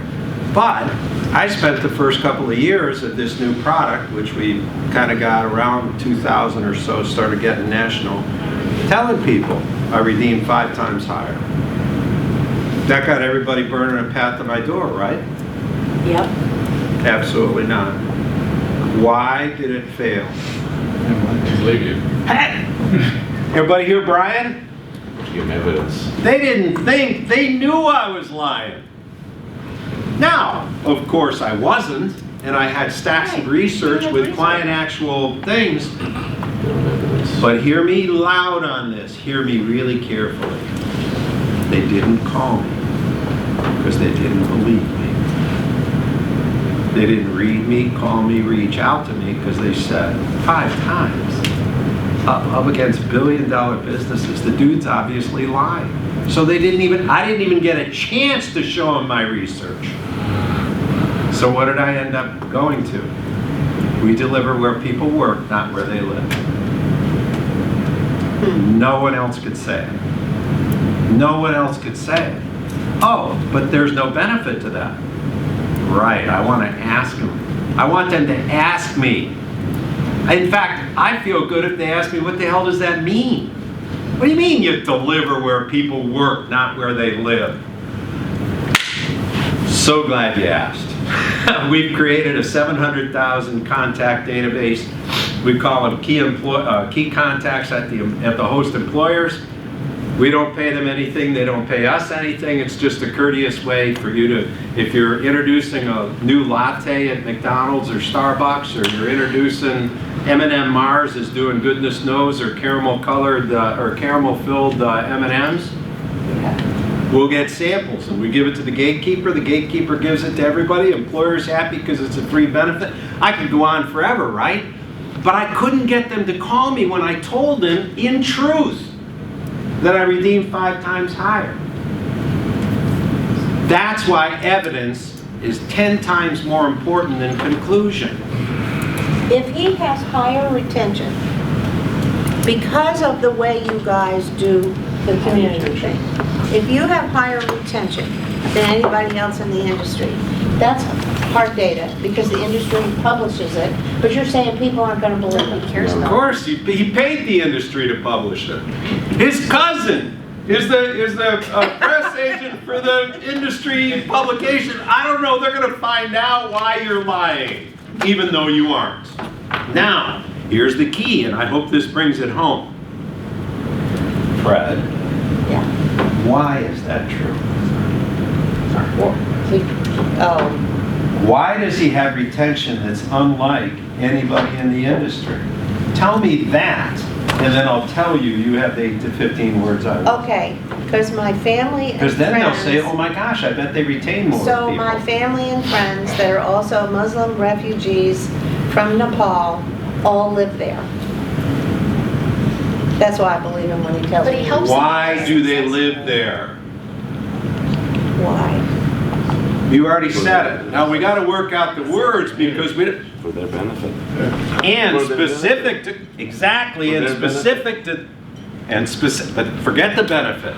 It's specifically, and again, we got to figure out how to work around, we don't want it to sound whatever, but you can work through the words. It's specifically by their design that the Muslims can feel comfortable there. Right. It's by their design. Everybody getting this? This is really, really, really important. My first big find was in Houston. Who's the woman who loves horses? The Vistage chair. Oh, Robin. Oh my Stanley. God, Robin, what a wonderful woman. She was one of my first presentations. St. Michael's walk-in medical care. You guys familiar? Yeah. St. Michael's invented the 24-hour walk-in care probably 15, 20 years ago. The CEO was in our group. And he indicated that they spent a lot of money on communicating, and they told everybody how personalized they are. And I told him I didn't believe they were personalized. And you're spending a lot of money to tell people that something that someone else can say. Because he said that was the problem. They invented the category, still have 15 or whatever, 30 centers. But now there's 270 other walk-in centers. Oh, yeah. Right? So they're getting drowned in everybody saying we give personalized service. On the 8th question, I know because I counted, on the 8th question, he just he goes, well, our physicians do call the patient within 24 hours. Say, oh, yeah, not, the call center in India calls your patients with, and I think that's cool. Because I'm glad when the call center calls me after I've had a car repair. So the call center calls and says, are your brakes working and stuff like that. He said, no, Tim. No, Tim. It's part of our process of hiring a physician. We set it all up for them. It's just on a computer. They tap, the call goes through. It almost always goes to voicemail or whatever. But absolutely, it's part of our physicians make a call within 24 hours to anybody that they served the prior day. So why are you telling people your personalized service? Well, because we are. Yeah, but they don't believe you. Would they believe you if you said the physician you saw that day is going to call you within 24 hours to see how you are? I said I couldn't get my GP to call me if I begged her. Yeah. That's my GP. That's the person I've been seeing for 20 years. Does that bring it home for everybody? Give me the evidence, don't give me the conclusion. Give me the feature that makes you different, don't give me the benefit. Feature. Raising Cane's. Fresh, never frozen, chicken tenderloin. hand-breaded, cooked only after you order it. But Tim, you should say the most delicious chicken fingers in the history of America, because they are. Right? Yeah. Why does Todd not say the most delicious chicken fingers in America, even though they are? Everybody says that. Because everybody can say it. Yeah. And Timmy and I did his marketing back in 2000. We were the ones that came up with One Love and came up with the logo and the bundling and all that kind of stuff, I'm proud to say. Todd still admits it, even though, but the whole idea is if you give them the evidence, they might think they're the most delicious chicken fingers. But if you tell them they're the most delicious chicken fingers, they're not going to believe you. Isn't that the most counterintuitive thing you ever heard? That's the well-told Our whole part. lives in sales, didn't they always say to us, sell the benefits, not the features? Exactly. Yes. I'm bringing opposite news, and someday maybe that's the book I should write. Yeah. Oh, I got taught the same way. Yeah. Sell the features. Benefit, benefit, benefit, etc. No, one feature. Be careful. Be careful. Be careful. Be careful. Be careful. It's not one feature. One feature. One, your physician calls you within 24 hours. We are hand-breaded. Nobody else is. One, we serve. I even do it with my foundation. We serve those who serve the poor. Hell does that mean? One feature. Glad you asked. We don't actually do this service. We just invest business discipline and money in the people who actually take care of long-term poverty. Isn't that fun? So Ash, Who's up? what's the feature? Oh, Alice. Sorry. No, I mean, No, Alex, you're up. I just asked, tell us what you guys got from this. What's the feature? Yeah, let's quickly jump around and see if we can get it. We got enough time. Anybody who's willing to tell me the one feature they think they have that nobody else has. Go.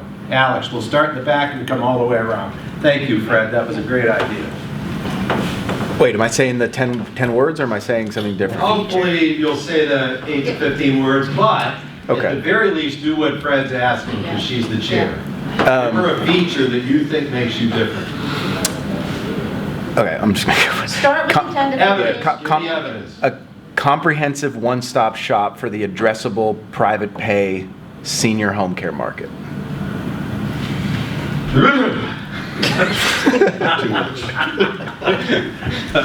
I'm sensing he's not getting it. Okay. Well, so this We're goes to gonna my dive question back is, in. The more competitive an industry is, or the Do more not players argue there are. with me. And here's the only reason I can say it, Jess, don't argue with me. You haven't got time to argue with your best prospects. That's why. That's why I can teasingly say, Alex, you can't argue with me. Because if his best prospect didn't like his line, he doesn't have time to argue with the best prospect, right? So I'm going to work with him hard this morning to just see if I can get the evidence. Say what you said again.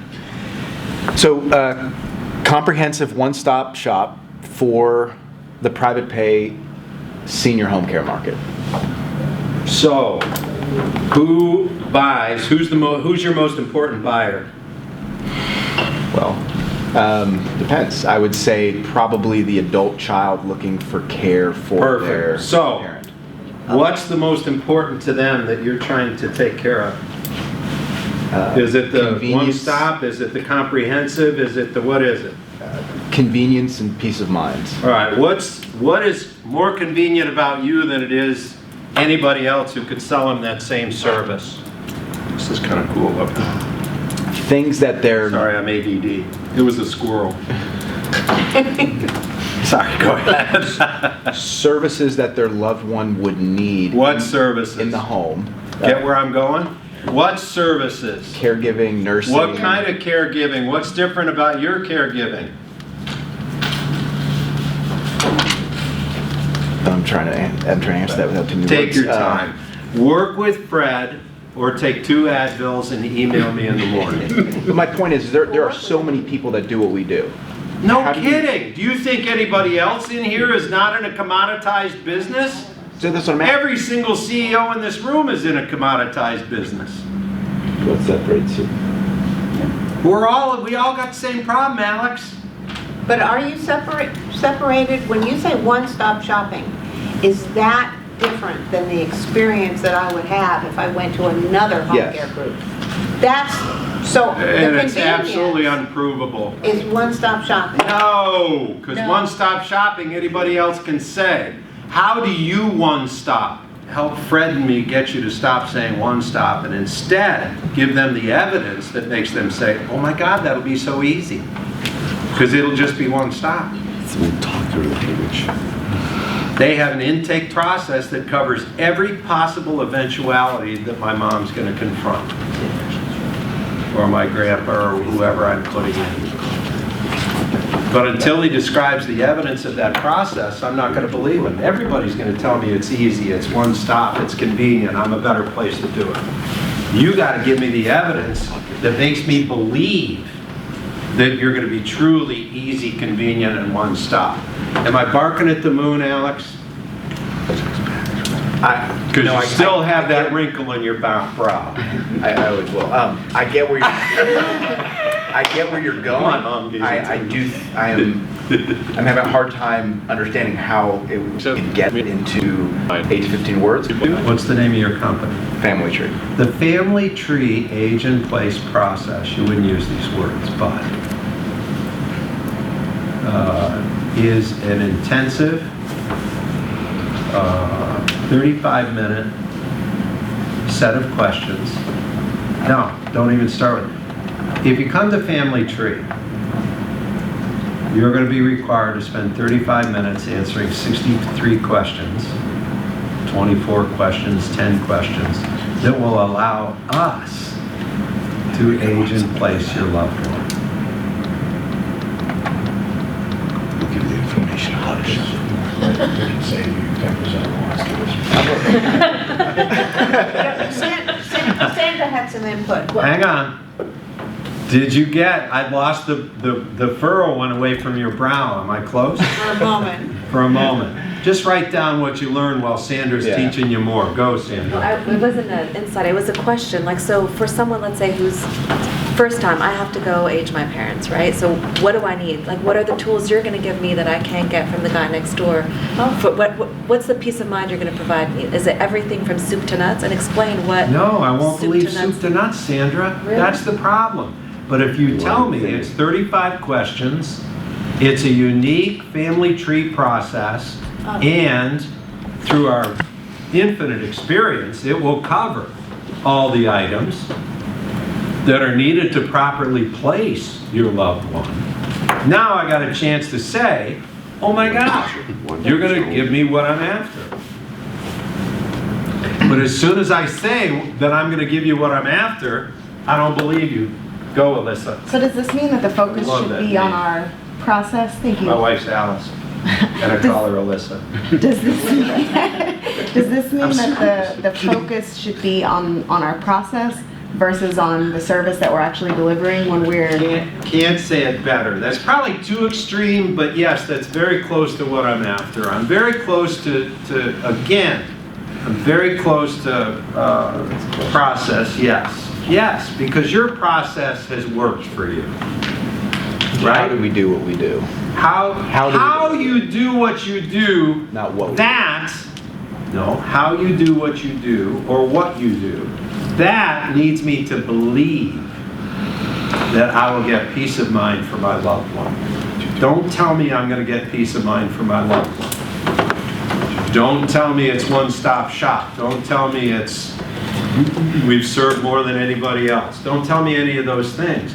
You got a better chance to get my attention, and once you get my attention, you're a Vistage person. You're going to win your fair share of the business. The best way to get someone to think, oh, maybe they're the people that I can trust with my mom, is not, you're going to get peace of mind, not, we're all inclusive, but it could be something like, we have an absolute, Family Tree has an absolute standard process of 26 questions that we know will make sure that we know what we need to know about your loved one. I just made that up, and it's probably the wrong way to go. The point is, You got to keep on messing with it, and Fred will help you, your other members will help you, if you follow the process. I'm sorry this is hard. I wish I could get money out of you by telling you how easy it is, like I used to do when I was in the ad agency business. Sorry, Bethany. Don't buy the silver bullet, man. Do the hard work. And the hard work is to get to the essence of your evidence that will cause the intelligent consumer that we now are selling to make their own conclusion. Go. Yeah, if someone has an aging mother who's 83 that I might have to eventually put into care, you know, I look at trying to select that home is overwhelming. And so what you're talking about is giving me an easy entrance or a step on the bus by explaining the first step, because the first step is the most difficult one. Yep. And you just said the first step is really easy. I just explained it to you, and for me, it resonates on me because I'm I would be a client, you know. So I like that. I like the direction it's going. I love the way he just said it, because we're putting Alice's 95-year-old mom into kicking, screaming, cursing, and it's interesting. As soon as you said that, that's what the sanctuary, the place we're taking her, did. They made us confident that they were going to take us through a process. That first step is That scary first part. step. I love that. Okay. So you're saying, like, if we went out and did market research about the buying process in this industry segment, we might very well find that the first step is a lot of what drives the decision The process fear of the itself. first step, not knowing what it looks like. Fear of the unknown, you just explained it to me, now the fear is gone. Okay. But, once again, Fred, Yes. Dr. Fred, Yes. I do not want to cause you to tell them they won't be fearful. I want you to tell them how you're going to eliminate their fear, and let them realize that first step is more safely taken at Family Tree than at anywhere else that's, you know, trying to convince you this is a fearless process or whatever. So, can I try mine? Yeah. In a hurry. Yeah. Sorry, but I gotta get to I came for something, by the way. I'm not gonna ask for any money, but I did come for something, and I need 15 minutes at the end. Go, Patricia. Support coding printers no matter age or brand. That's strong. It'll get stronger. We're an aftermarket that also sells equipment. Yeah, but you guys are really, it's a big deal what you said. Age or brand doesn't matter, we can get it done. Now tell me how you do that. Because a lot of people that are going to give you the most money are the people that have the oldest and the shittiest brand, right? I love it. We manufacture inks for an array of all of our competitors, so they're direct replacements. We have service techs and technical resources that are all from all of our competitors that know how to work on these. Too deep, too none. Fred, ask her a question so I can tell you got it. Oh. Well, yeah, I she know. was Well, giving you don't have time to explain. It's just like when Alex was trying to argue with you. It doesn't matter. I'm not giving you time to explain because you only had 8 to 15 words. Well, I am curious. Which was 5 seconds or whatever. She's got something that will say. Oh, it's big time. How she does this. Yes, she's got it. That's why I'm excited about what Yeah, she said. there's something that you do that your competitors don't. That's absolutely right, isn't it? It's a marketplace. Mm-hmm. You've niched a niche, and that's a big deal. That's really So smart. Legacy marketplace. Oh, it's just smart as hell. I really like it a lot. So the I just no don't like matter- the words you used. How about the words no matter age or brand? That was kind of sexy, didn't you think? And I'm going to get it less advertising by saying,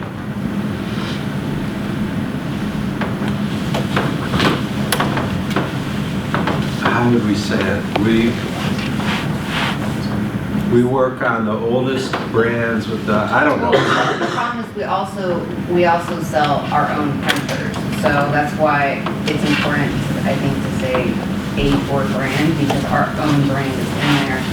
And the reason why I use the word coding is it's not the printers everyone thinks of. So here's the mistake that's being made that I wish to share with you that I haven't shared yet. Okay. She wants to cover everything. She wants to cover, she makes them, she wants to clarify. You and I are not going to get into an intellectual debate. You know why? My mother was McDonough added to McCarthy. I'm Irish, I'd lose. I'd lose. What I'm after is to take just that one thing that I think stands you out. If it's, maybe we're running down the wrong path. Maybe it's, we make our branded computer to your, or our branded printer to your design, or, you know what I mean? It's like, you have some evidence there, but you're trying to do everything. Does that make sense? You have a niche, you have niched your product brilliantly, honestly. Just by the way you said it, it blows me away. The problem is you're not taking advantage of the narrowness yet universality of your niche. 2 Advils, email me. Honestly, I take all email. I will never, my phone number's on there too, but I'll never call you back. I really won't. Anything that doesn't have somebody I know attached to it, I don't. But I answer every email. So truly, if you want to play with that one, or if you and Fred want to play with it, I'll work with you on it. I don't think we're going to get it done this morning. And I'm sorry I disappointed you. I just have that resting disappointment too, so.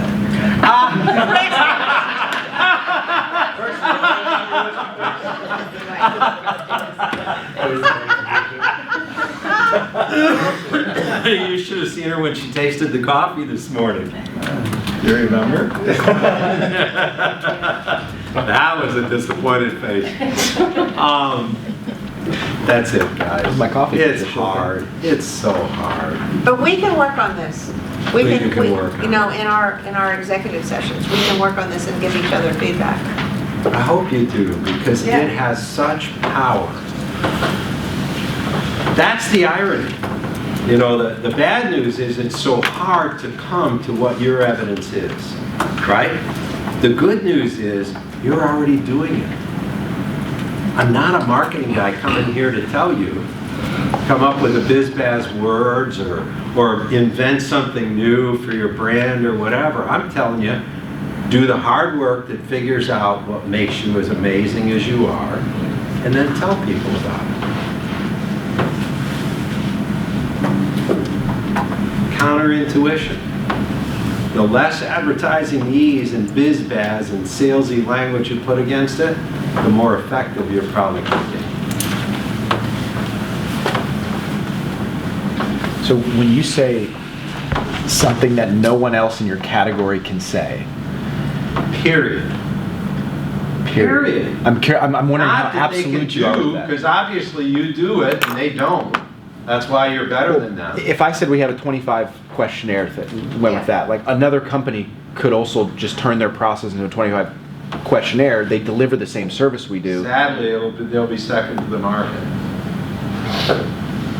Are So you going to worry about? It's not absolutist. It's not like All right. nobody else can do it.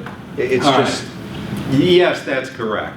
So here's, wow, that just was a tough thing to think of. The CEO of the media company, and the reason it's tough is she just texted me last night that her daughter died.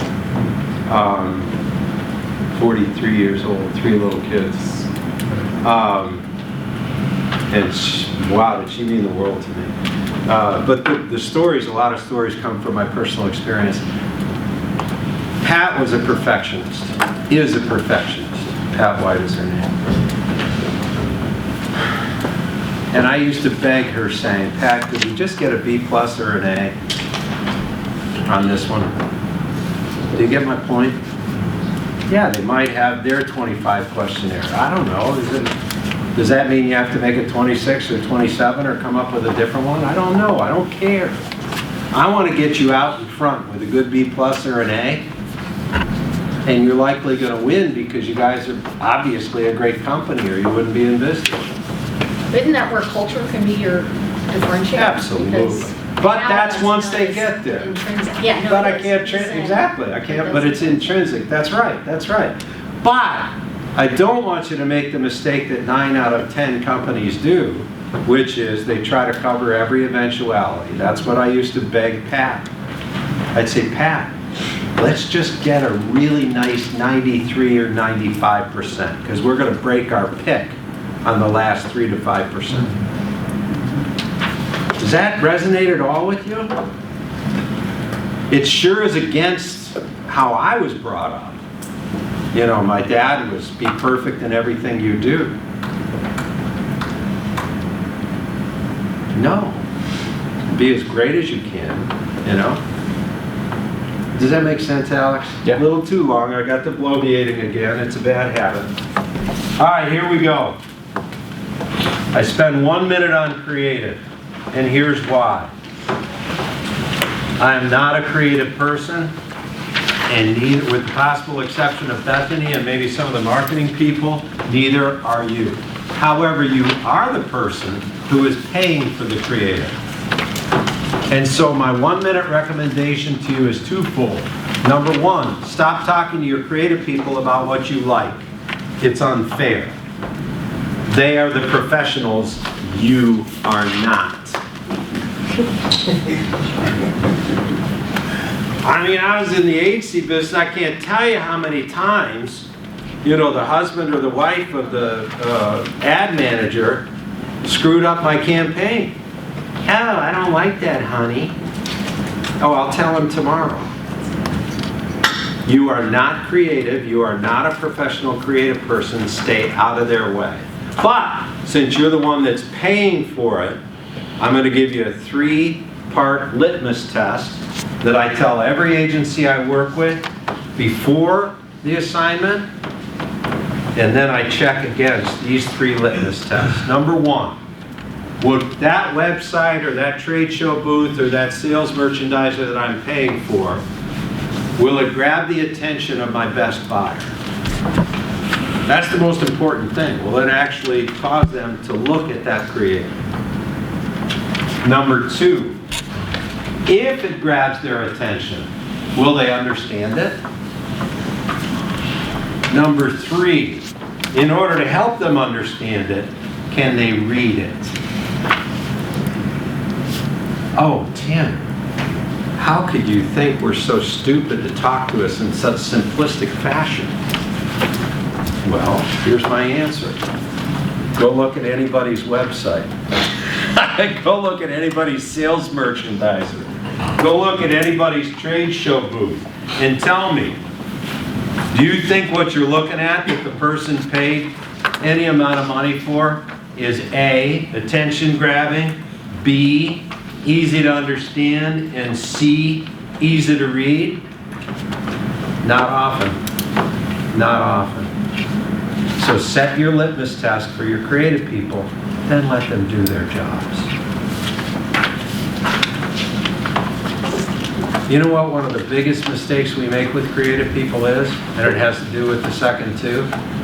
We figure since we're paying so much money, we want to get everything in there. So we give them a list of 14 things. Then when they bring back, somehow cram those 14 things in, we tell them a 15th thing that we forgot about. In our agency, we called it 10 pounds of poo in a 5-pound bag. Right. Don't do it. Don't spend your money and then tell people what to do. Would you do that with your engineer? Would you do it with your construction person? Don't do it with your creative.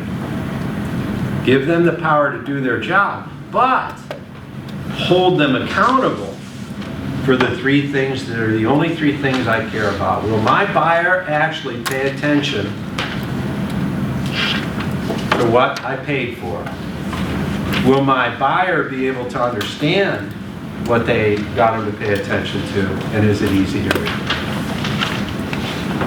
That's it on creative.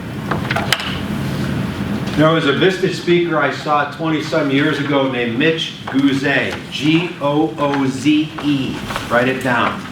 Accent on the E. Mitch Gooze named his company the Customer Manufacturing Group. Isn't that a great name?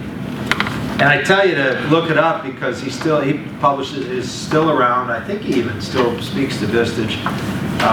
He does great white papers about once a quarter. We have him in here years ago. You have just a brilliant guy.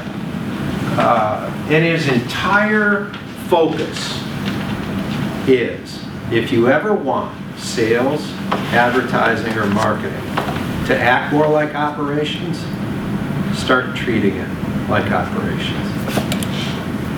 Isn't that a great little theme?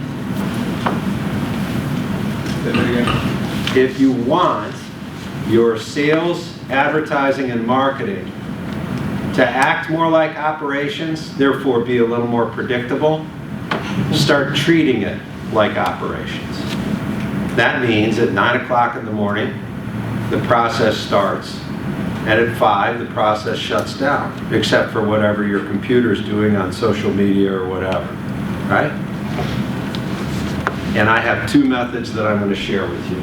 The first is my personal method. And I even did this when I got the old company back. Luckily, I don't have to do it anymore because I'm no longer in charge of any companies. Every morning, our IT department would drop 6 contacts into my email box. One day they might be current customers, another day it might be prospects, another day it might be vendors, whatever it was from the list that we created earlier. But they would drop 6 of those into my email box. It'd have their snail mail ADDI, it'd have their email ADDI, and their phone. Remember, I'm voluntarily ADD, so I always had to change it up. One day I'd send them handwritten notes, another day I'd call them on the phone, and of course never reached any of them. Another day I would email them, of course I would never get anything back.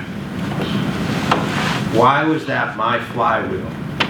My flywheel. And by the way, I started that flywheel in 1988, July 5th of 1988. That's the day after I opened my... It's the same thing as a drip. It's a drip. And why is it a more important drip than most of the other drips? They're hearing from the owners. They're hearing from a C-level. If any one of you is doing that, they're hearing from a high-end person. Do you know these people that you're doing that to? Some. When I found somebody I knew, it was a lot easier to leave a message. Well, most of them know. It took me 10 minutes, max. But it was an absolute business discipline that I did every day. Wasn't allowed to leave the office or get off the plane until I had done 6 contacts. Now you know where the magic of this crazy simple thing is, right? And it's not in the impact. Because I'm not sure I ever fully understood the impact. Although at the end of most years, I could look at somebody I'd contacted who'd become a client. What happens if I did 6 a day for 5 days? 30. What happened if I did 4 weeks of that? 120. What happened if I did it all year long? 1,440 contacts. That was my flywheel. I don't even care how many came back, although I was always able to decipher that I'd hit one place or the other. And by the way, did I sell anybody when I wrote? What did my email say? Did it say, I'm the owner of this great company you need to use by tomorrow morning, blah, blah, blah, hard sell, hard sell? What did it say? Thank you. Never frozen. Oh, you would say that. That was always on the logo. Right. Hand breaded, cooked to order. Yeah. No, what I would say is stuff like, I'd make it different every message I did, I tried to make different just to keep myself interested and engaged. But it might be like, hey, do you want to be on our list? I'm just checking. Hey, you've been on our list. Do you want to still be there or should we delete you? Respectful. I mean, think of how that would feel different if they accidentally listened to the voicemail and somebody actually said, please tell me to get you off my list. They might respect me just for asking. Again, silly counterintuition, but an effective drip that you yourself can do every day of the Were week. you always asking something, or was it ever Yeah, I'd checking say in type, stay, you know? almost always was just checking in, but always at the end I would say, if you want 5 minutes on the phone or you want me to come visit, I'd be glad to do so. Absolutely. I always had an answer. Good question. Okay, that was my personal flywheel. Here's how we do the flywheel for, and I love this, but because I closed the other business, I had to come up with a new one. And so I chose our luxury, but I always forget how to say this because it's just still so crazy to me. Luxury Motor Coach Resort. It's called Hearthside Grove, Lake Erie. I can't imagine any of you know about this, but it's just a great possibility of a tourism. Our area is recovering. The Ashtabula County that God forgot is recovering by becoming a short-haul tourist destination. 25 wineries, 18 covered bridges, 27 miles of Lake Erie shoreline, etc. And so we're trying to use our physical gifts now that industry has long since left us. And so, just to give you a quick description, and you can look it up, HeartsideGroveLakeErie.com, I imagine. Anyway, believe it or not, people that own these hundreds of thousands of dollar motorhomes now treat it just like they do going to Myrtle Beach or buying a condo or whatever. They actually buy a plot of land in a luxury resort. There's 27 of them in the United States, and there's none anywhere close to Ohio or I-90 or any of the Great Lakes. And so we created a resort, and that's all you need to know. But here's what you need to know that is our flywheel. This is out of any marketing advertising book. Bethany will do it. We'll tell you. This is spray and pray. This is still spray and pray, even when I get down to the 137,000 people who own younger than 10-year-old Class A vehicles. Now I'm starting to get to who I want to talk to. 18,000 of those are people who own lots other places and or are within the adjacent states to us. We're a short-haul destination. So I don't want to go much farther to Kentucky, maybe Michigan, that kind of thing. I don't want to go too far away. Now I've got exactly 18,000 people. Now, I found out from Hearthside Grove, our sponsor, that it takes 30 guest nights, 30 individuals who spend time at their luxury motor coach resort to get one to buy. So luckily I know from 12 years of their experience, out of 30 people I'm going to sell one, on average. Of course it's going to be higher or lower depending upon whether they like Lake Erie or not, who knows, right? But that gives me a place to start. 20 sales a year would make us shockingly profitable. And so I start with 20 sales as my end game, and I attach it to what's going to happen when they show up. We're going to have 3 touch points when they're going to be at our place for an average of 5.5 days, and we're going to have 3 sales touches while they're there. You get the flat. This does not apply to any of your businesses directly, but what do you think I'm hoping applies? Find out exactly how many best prospects you have. Get them into a database. Through your own, checking your own sales files, find out how many you tend to need in order to get as many as you want to get next year. And then just apply a discipline to it.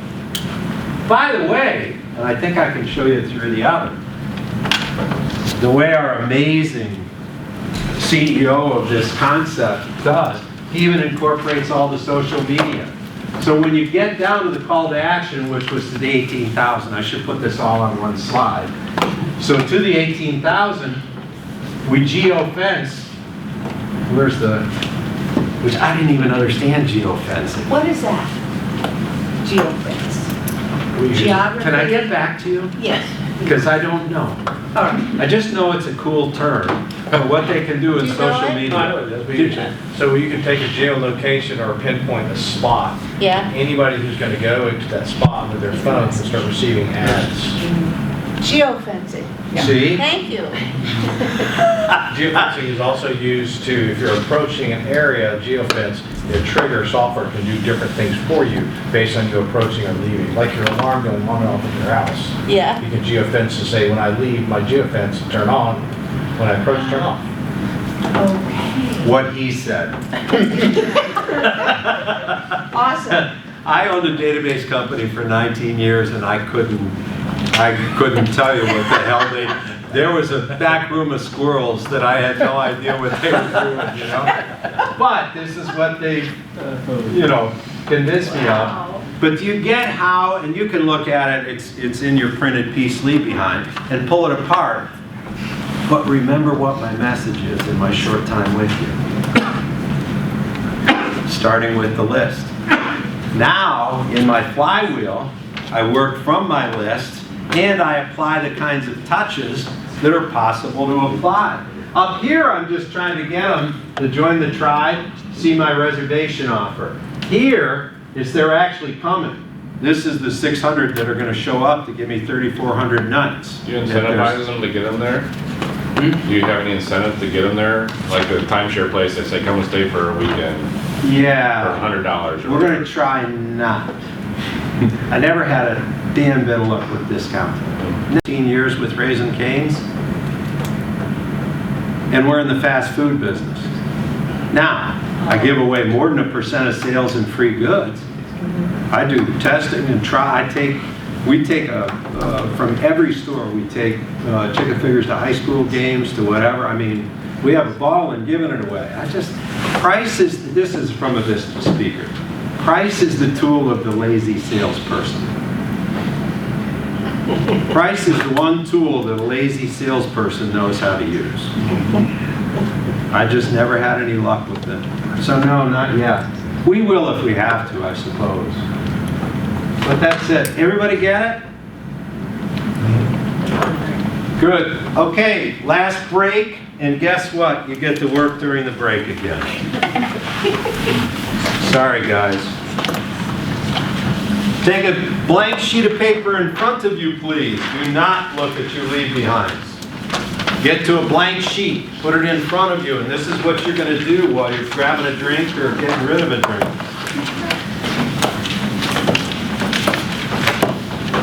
I don't have much ink in this, and I threw away my black one. Where is it? Oh, here we go. I got it. Yeah, you know what? Any markers you have, grab it. Yeah.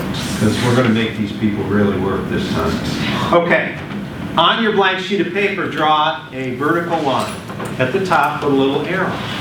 Start at the bottom and do a horizontal line and put a little arrow. Okay?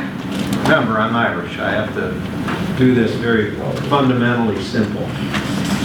On this axis, write the word profit. And so that we don't get into complications, I don't care if it's gross profit, net profit, EBITDA, EBITDAR, EBITDA, I don't care. Just make sure it's all the same, okay?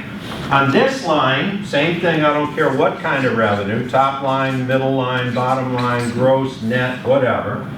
This is going to be revenue. This is no revenue, this is a little bit of revenue, this is lots of revenue, this is like, oh my gosh, a lot of revenue. This is no profit, a little bit of profit, nice profit. Oh, the police are going to show up soon. You know, right? It's just relative. I want you to do this so simple that you can do it in 5 minutes by the time you get back. Everybody cool? You're going to take your product, service, or customer groups.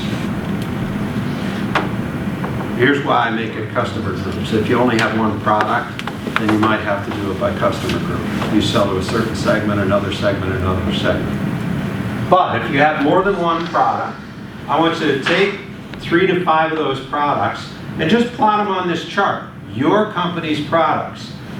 I have a product that gets lots of revenue but not a lot of product. Not a lot of profit. I have a product that gets lots of revenue and also a lot of product. It goes up there. Not much revenue, not much profit. Lots of profit, but not much revenue. Any questions? What time is it? What BCG? Boston Consulting Group. And I'll give out the punchlines when you get back. Okay. It's an age-old method, but I'm going to make you apply it to your business. And I think it's my favorite part of the day, to be honest with you. Hopefully it'll be very effective for you. What time? It's 10:45. 10:45. I need you cats back here at 5 of 11. And don't be late. At 5 of 11. And when you come back, I'm sad to tell you, she found lots of different colored markers. This time you got to come up and actually put your stuff up here. Yep. I'm tough. I'm tough. Okay. All right, here we go. Who wants a Sharpie? Okay. Come on, come on. All right. Come on. Come on, brave people. Okay. Yes, I'd love to show everybody It's my graphics products and time. services. Good work. You get black. You get purple. Make the top of the scale. A lot. Highly technical term. A lot. Forget the scale, forget precision. Okay, this means a lot of profit, this means medium profit, this means no profit. I knocked out my The smart people always confuse me. I'll see you. Yes, sir. You're in line? I am jumping in line. What a man. Who's in line behind Ethan? They get green because it's March. Oh, no, you got one. Oh, Sharon. Wait, stop, step back. Quick, give me a highlight. Patricia, everybody listen up. Here's Patricia's. They gotta be comparable. Original core Your business, various points. that's dying, So- that can't be so- saved. Stop with the commentary. There's your original core business. What does PQ stand for? Those are my initials, so you know. Oh, tell me what's the initial core business? Describe. Aftermarket, Thank you, aftermarket. What's the PQ down there? equipment Equipment, thanks. What's the PQ over there? for, OEM business. Oh, yeah, thanks. So for OEM cats, gets her lots of revenue, not as much profit. Her equipment gets her medium revenue, medium profit, and her original business, which was aftermarket, gets her a lot more profit, but not as much revenue. Next, thank you. Get how I want you to present this? I want different colors. We're trying, but we'll live with it. Don't worry, I've got different so far. You have green, you get black. I always forget that. We won't be totally different. Everybody listen, listen. So since I have a single product, which is luxury homes, they really just go by size, it's really linear. So this is my 3,500 square foot product, my 4,000 square foot product, and my 5,000. Super interesting, thank you. You're up, Ethan.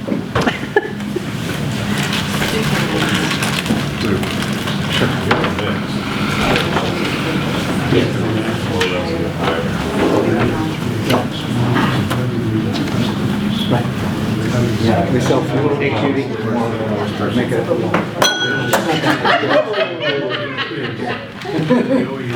Listen up, listen up.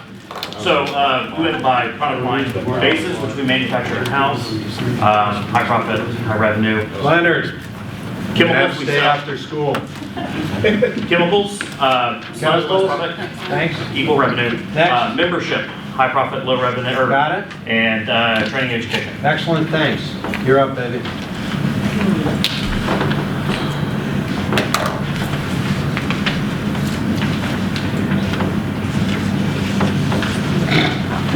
Not profit. There you go. I gotta tell you guys, this is a first. After 120 meetings, nobody has ever admitted to going below the line. Go It's a back. nonprofit, so you know. This is chronic adults partial hospital program. We have very little revenue. It's not a huge program, but we make a little bit of profit on that. This is inpatient adults. We have a lot more revenue with that. We make just a little bit of money. And this is services for kids and children and adolescents. We don't make squat. We got a crap ton of them. Brilliant. Thank you.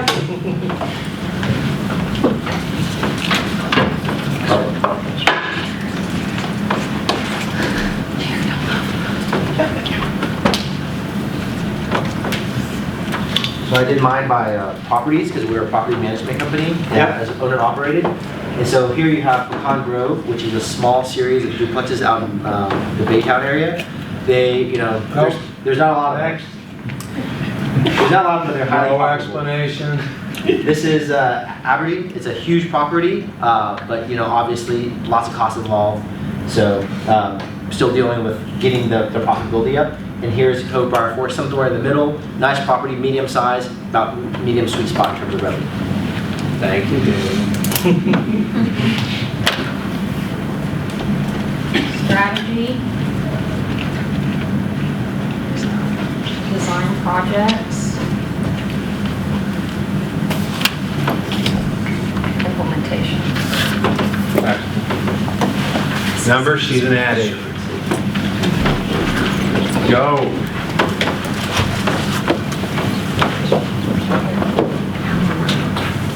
People are taking my spots.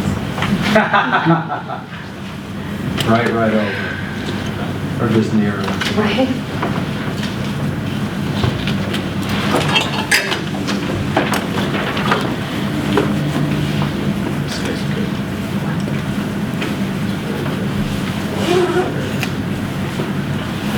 Pick up the pace, you're Sorry. eating into my time. So our passenger tires, light truck tires, specialty tires, TBR. Right. Thanks a million. So this is our home building brand, North American Homes. These are the large homes, Excellent. and then these are the smaller ones. Excellent. Thanks a million. Lots of revenue, not much profit. Lots of profit, not much revenue.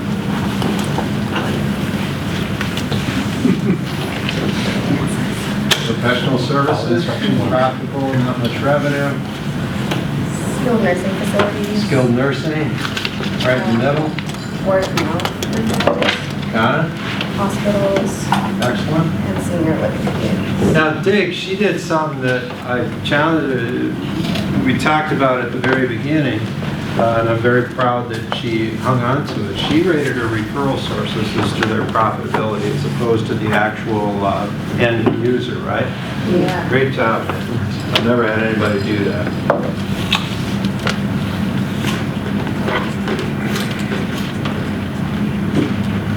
It's interesting. These are customer groupings. We have a transactional customer grouping, which is lower unit buys, an average margin. We have an OpEx-driven customer grouping that's good volume of dollars, good margins, and then we have a more of a CapEx type focused, capital-intensive customer, OEMs, high sales, lower margins, but we're into the low. Excellent. Last one, here we go. I did it by project types. So this is engineering only, this is construction only, and this is our EPC. Engineering only, construction only, and what's EPC mean? Engineering, procurement, construction, if we get the entire project and we can do it from start to finish. So construction, we make all the money. Okay. All right, everybody, get your chart back in front of you. Thanks a million. Yep. Get your chart back in front of you. Go to the midline on profit, draw a horizontal line. Go to the midline on revenue, draw a vertical line, and then close the quadrants.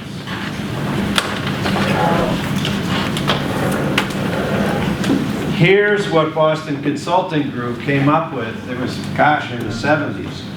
But it's what made them a top 3 company, which they still are. If it showed up, if that product or service or customer group either showed up as low profit, low volume, they gave the highly technical term of dog.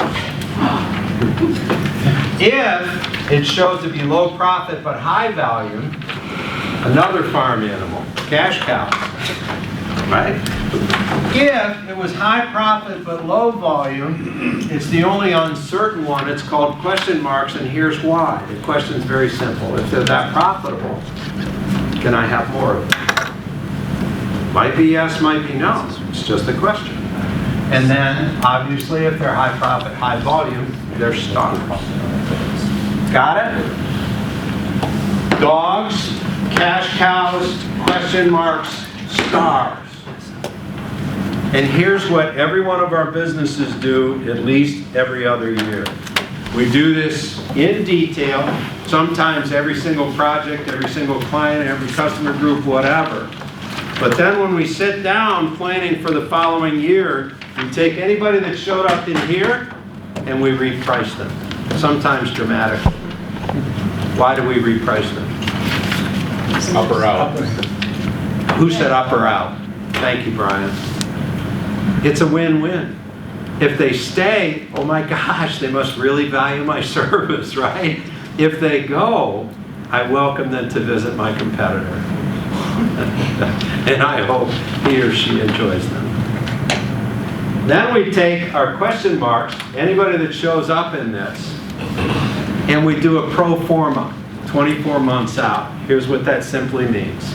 We write a projected income statement of what it would cost us as well as what we might get out of going into that category. So in other words, I think, oh my gosh, these are all profitable. And by the way, I love these people. And I leave them alone if I don't try to expand in that business. But I don't love these, but I love these people. They came in over the transom, thank you very much. I'll take every bit of business they have. But I want to ask myself the question, if I invested in that category, or I invested in the equipment I need, or I invested my salespeople's time, or whatever I invested, would it move me over here? Right? Or at least kind of over there. Numbers don't lie. People do. That's why I do an actual income statement projection. Instead of saying, oh, I'd love to be in that category, or listen to my salespeople, oh my gosh, there's 1 million people in that category I could sell if you just let me. No, I want the numbers. I want the numbers. Could I get 1 million out of that category, 10 million out of that category? Or is it a smaller category? Not big enough for me. Will it cost me $1 million to get in that category, or 200,000? Or see where I'm going? Put the numbers down. 12 to 24 month income statement. And you'll actually come to a decision. I don't care what decision you come to, but you'll come to a decision that's based on numbers instead of emotion. With me? The last thing we do is we take salespeople's time, percentage in advertising or marketing dollars, whatever we're doing that's on our cash cows, and we break off some of it to invest in our stars or our question marks that we might gain from. That's perhaps our most important lesson. So let me run that by you again. I love my cash cows. They help me pay overhead, lights, water. They help. Cash cows are important. They pay for my staff overhead. They pay for lots of things. So I love them. But does loving them mean if they're not getting me the same profit as some of my other stuff that I need to spend all my money on them? And all my salespeople's time on them? In the old media business, our cash cow was the coupons. That's how we started the business. It was our heritage product. And it was still 70% of our business. Right? But it wasn't very profitable because, as everyone knows, print coupons are going away. Right? So it just wasn't a great business anymore. Guess where sampling was? The M&M Mars work we did, or the Tide pods that we sent out for Procter & Gamble and stuff. Those were all up in here. So you know what I did, right? Instead of all my messaging, all my salespeople's time, and all that being on my cash cow, I took over half of it, because I knew I could maintain my coupon business with half my salesmen, and I moved salesmen up into my sampling category.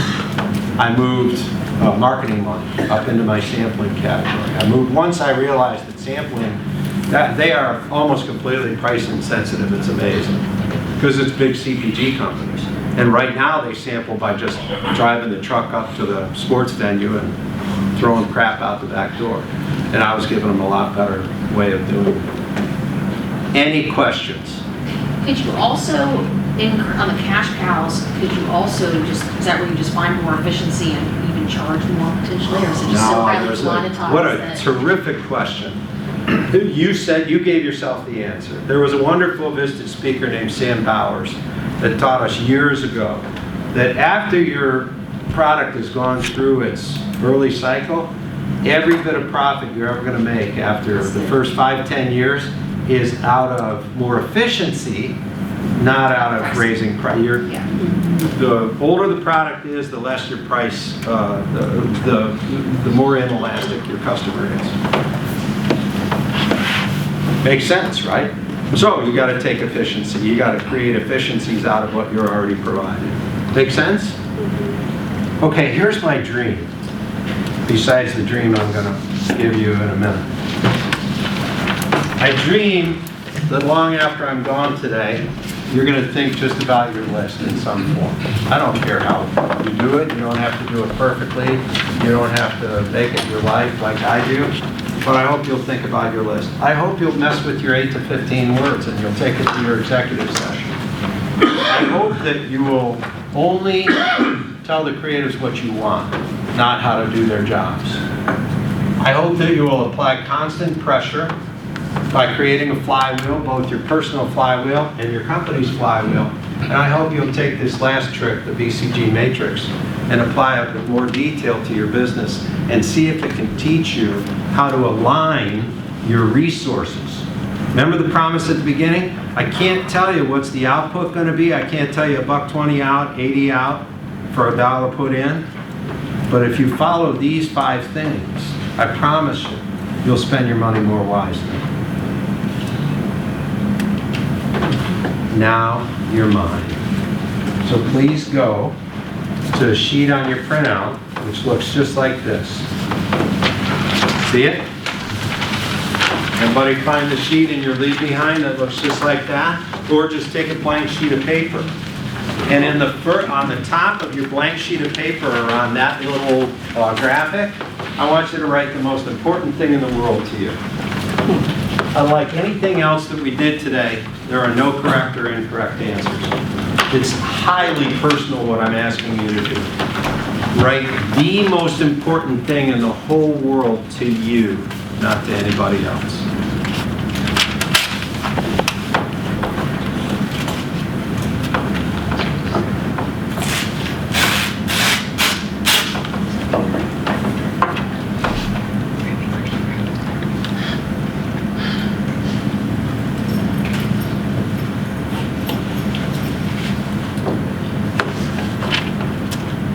Let me remind you, especially for our guests, anything said in this room never leaves this room, and I'm serious.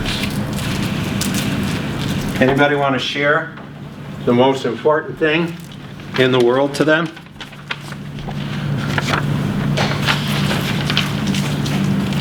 Just say it out.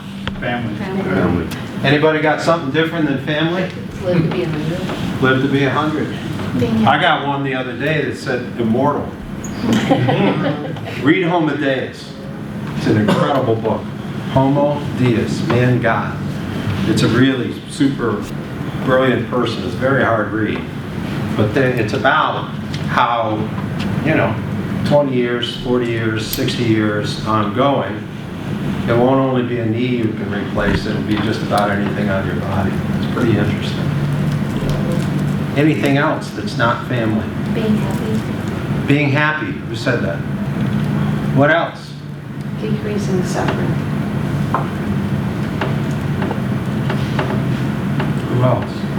Fulfilling potential. Excellent. Pass on what I've learned. What? Pass on what I've learned.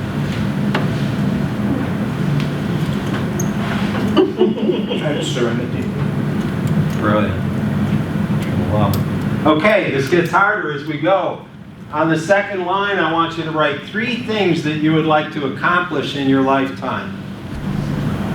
No rules. It could be bucket list, it could be financial, it can be spiritual, it can be family, it doesn't matter what it is. Just write down 3 things that you would feel great about if you look back later in your life and said, oh yeah, I did that.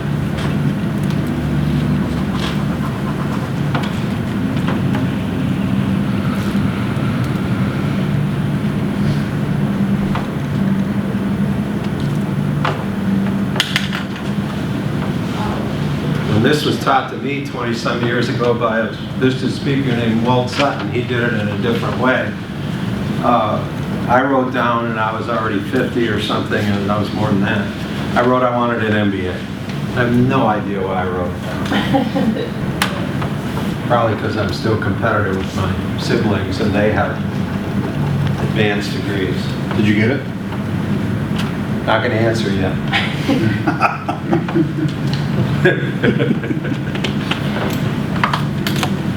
But I'll give you a hint. I wouldn't be talking about it if I didn't.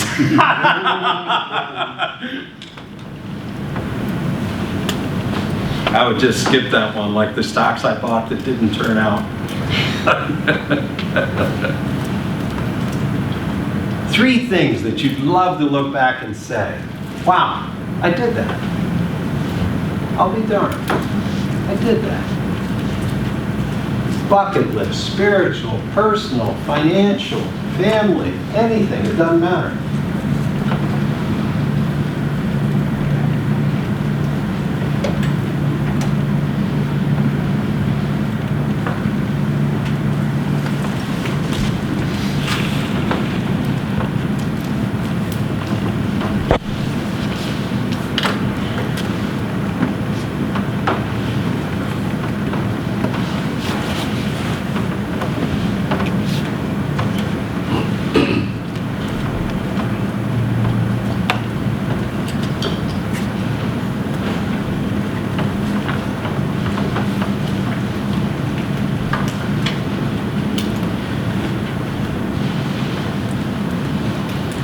Anybody want to share something they would love to accomplish in their lifetime?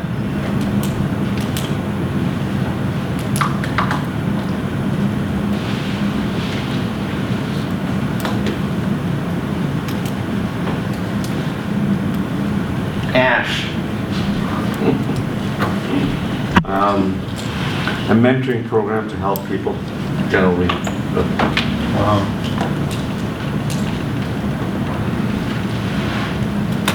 Yeah, you. Help others grow.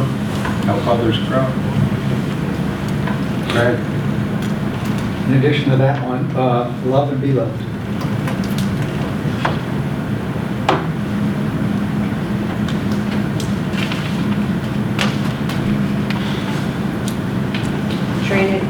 Train a kid to become a D1 athlete or pro athlete.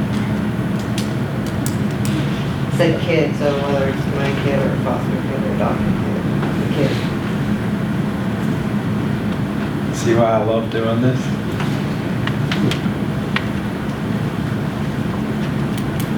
Raise a good man. What do you think? Raise a good man. I have a little son. Oh. Oh, I thought you meant your husband.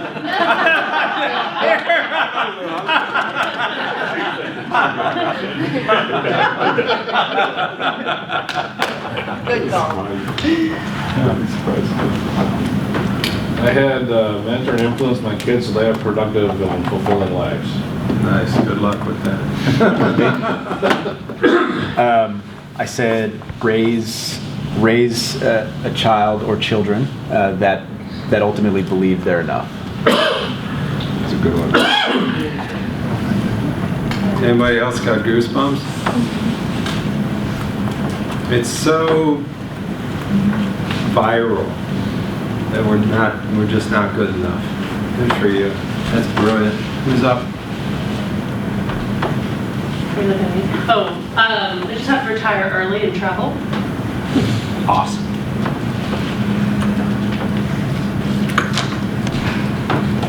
Yeah, I had the same thing, retire, but I also had positively influenced family, the children and grandchildren. Excellent. Mr. Chair to be.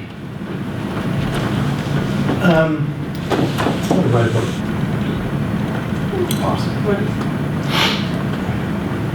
It's, if I can give you a little advice, think about taking a couple of years to poo out like a 40-pound brick. I was suicidal halfway through it. I mean, it was awful. It was awful. It's a hard, to do well, it's very, very hard. Did you write it yourself then? Beginning, a middle, and an end. I hired a ghostwriter and then I reversed his role because I was sick of what he was writing. And so I made him my editor. And I wrote every word of it, but he edited it a lot. Oh, it's so hard. I'm not kidding you, baby. And you're just gonna die trying to do it. It's so hard. Just if you want, Ralph. Yeah, mine is just being in a position to help these at-risk kids get through school, that we talked about in my new nonprofit. Yeah. And you're gonna email me. And Anybody want to? Oh, no, you're good. Hey, listen, very important that you know that I put Jim on the spot and I shouldn't have. These can be extremely personal. When I looked down, I noticed he'd written them. Nothing else matters. You do not have to share. What matters is that you write it. Why does it matter to me that you write it? It makes it real. It makes it real. One of the greatest journalists I ever read was Scotty Reston, William Reston, Washington Post and New York Times. And they were on strike. I forget which paper was on strike for 130 days. And somebody asked him how he was doing. He said, I have no idea because I don't know how I feel till I write it down. Writing is just a great way to take it out of up here and putting it into there. Sharing it is unnecessary. Actually, let's move on. We're getting close to when Fred told me to shut up anyway. Now is the hard part. I want you to write 2 things that you could do by this Sunday night that are actual dated that you could do that would cause you to get closer to your accomplishment or your overall goal. Just 2 simple things. That does not mean you need to accomplish it by Sunday night, but it does have to be specific.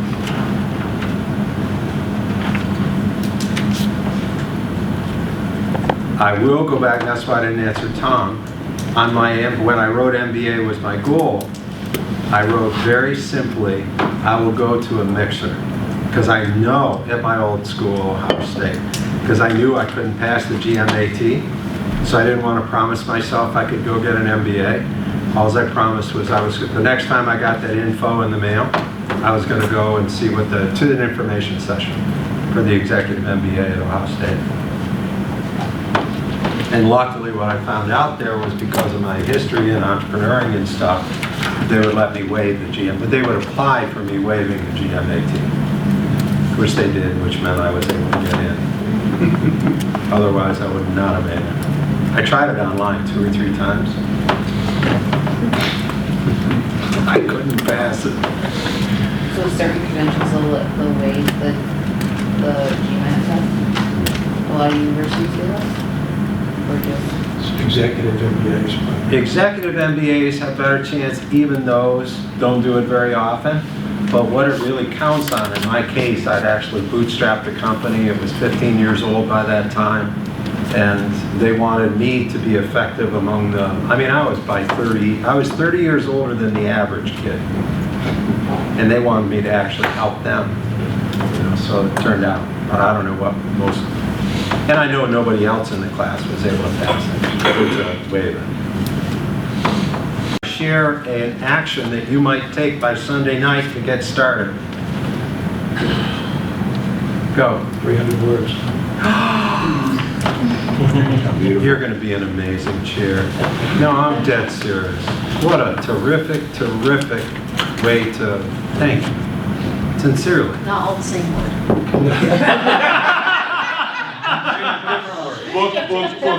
Book 300 times. Anybody else want to share something that they can do by Sunday night? Seek more mentorship. Do what? Seek more mentorship. Brilliant. By when? By Sunday. Schedule when you want to have a mentor by June of whatever, or by whatever. It's important to give her that distinction because I don't want you to set yourself up for failure. And saying I gotta seek the mentorship and almost get you to I gotta have a mentor. No, just say, oh, you know what you could also do by Sunday night? Design what a good mentor would look like. Not just, who would be a good mentor? What would the person be like if I had a good mentor? That might be fun to do by Sunday night. And it's easy and doable, and it gets me to the next step. Anybody else?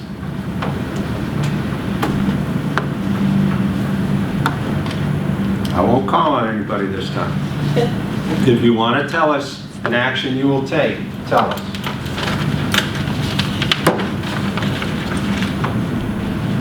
Okay. I hope you wrote it to yourself. I hope you do it, because this is where I close up and I tell you why a guy that's worth the kind of money I'm worth is out there taking commercial airliners to stay in crappy hotels and work for peanuts. No offense, Frederica. No offense. No Vistage speaker makes money from speaking. Let's put it that way.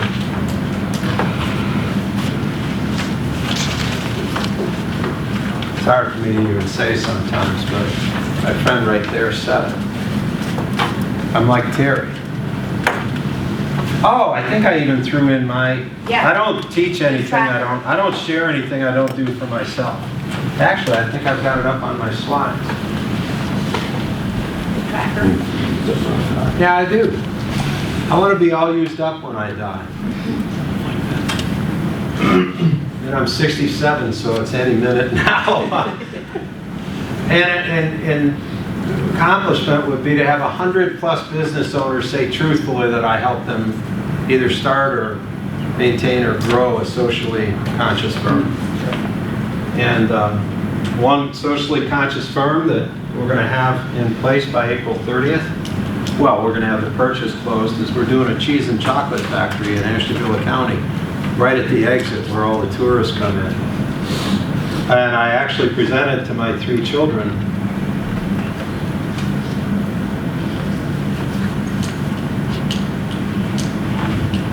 at our vacation last month,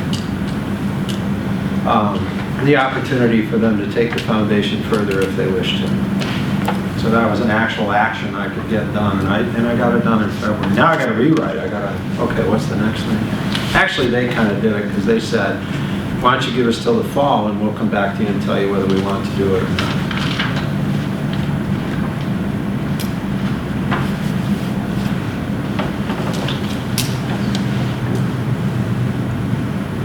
Anybody ever hear of John Bogle? He started the Vanguard Funds, the largest, financial firm in the world, trillions of dollars under management. Bogle was known during his lifetime, it just passed last year, as a person who didn't amass the fortune. He probably could have been the first trillionaire based on Vanguard's, success in his 40 or 50 years of running it.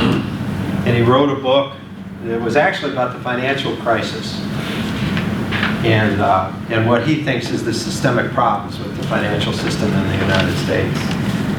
And it's a hard read, but it's a good read. But he opens the book with this quote, which became, the moment I read it, my favorite quote ever, and always will be. Kurt Vonnegut Jr. and Joseph Heller are standing at a party at a massive mansion in the Hamptons. And Vonnegut, the hedge fund manager, owned the mansion and was their host. And Kurt Vonnegut Jr. says to Joseph Heller, hey Joe,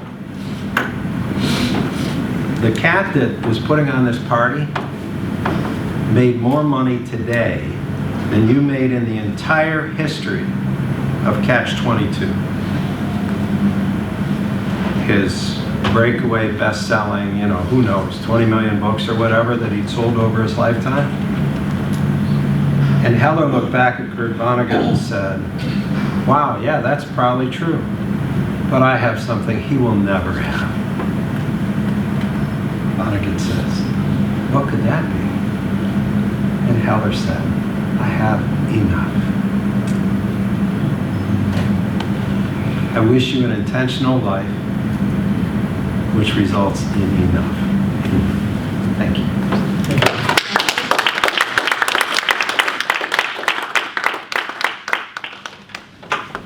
Very helpful. And members, we will have the opportunity for more conversation about what we thought about. I really appreciate that he listed the to-do. He had the one screen, which is the to-do on the stuff that you're going to do about our lists and our phrasings and so on. So we have each other to share that with and critique. So Tim was plenty aggressive about critiquing, and we can keep it up.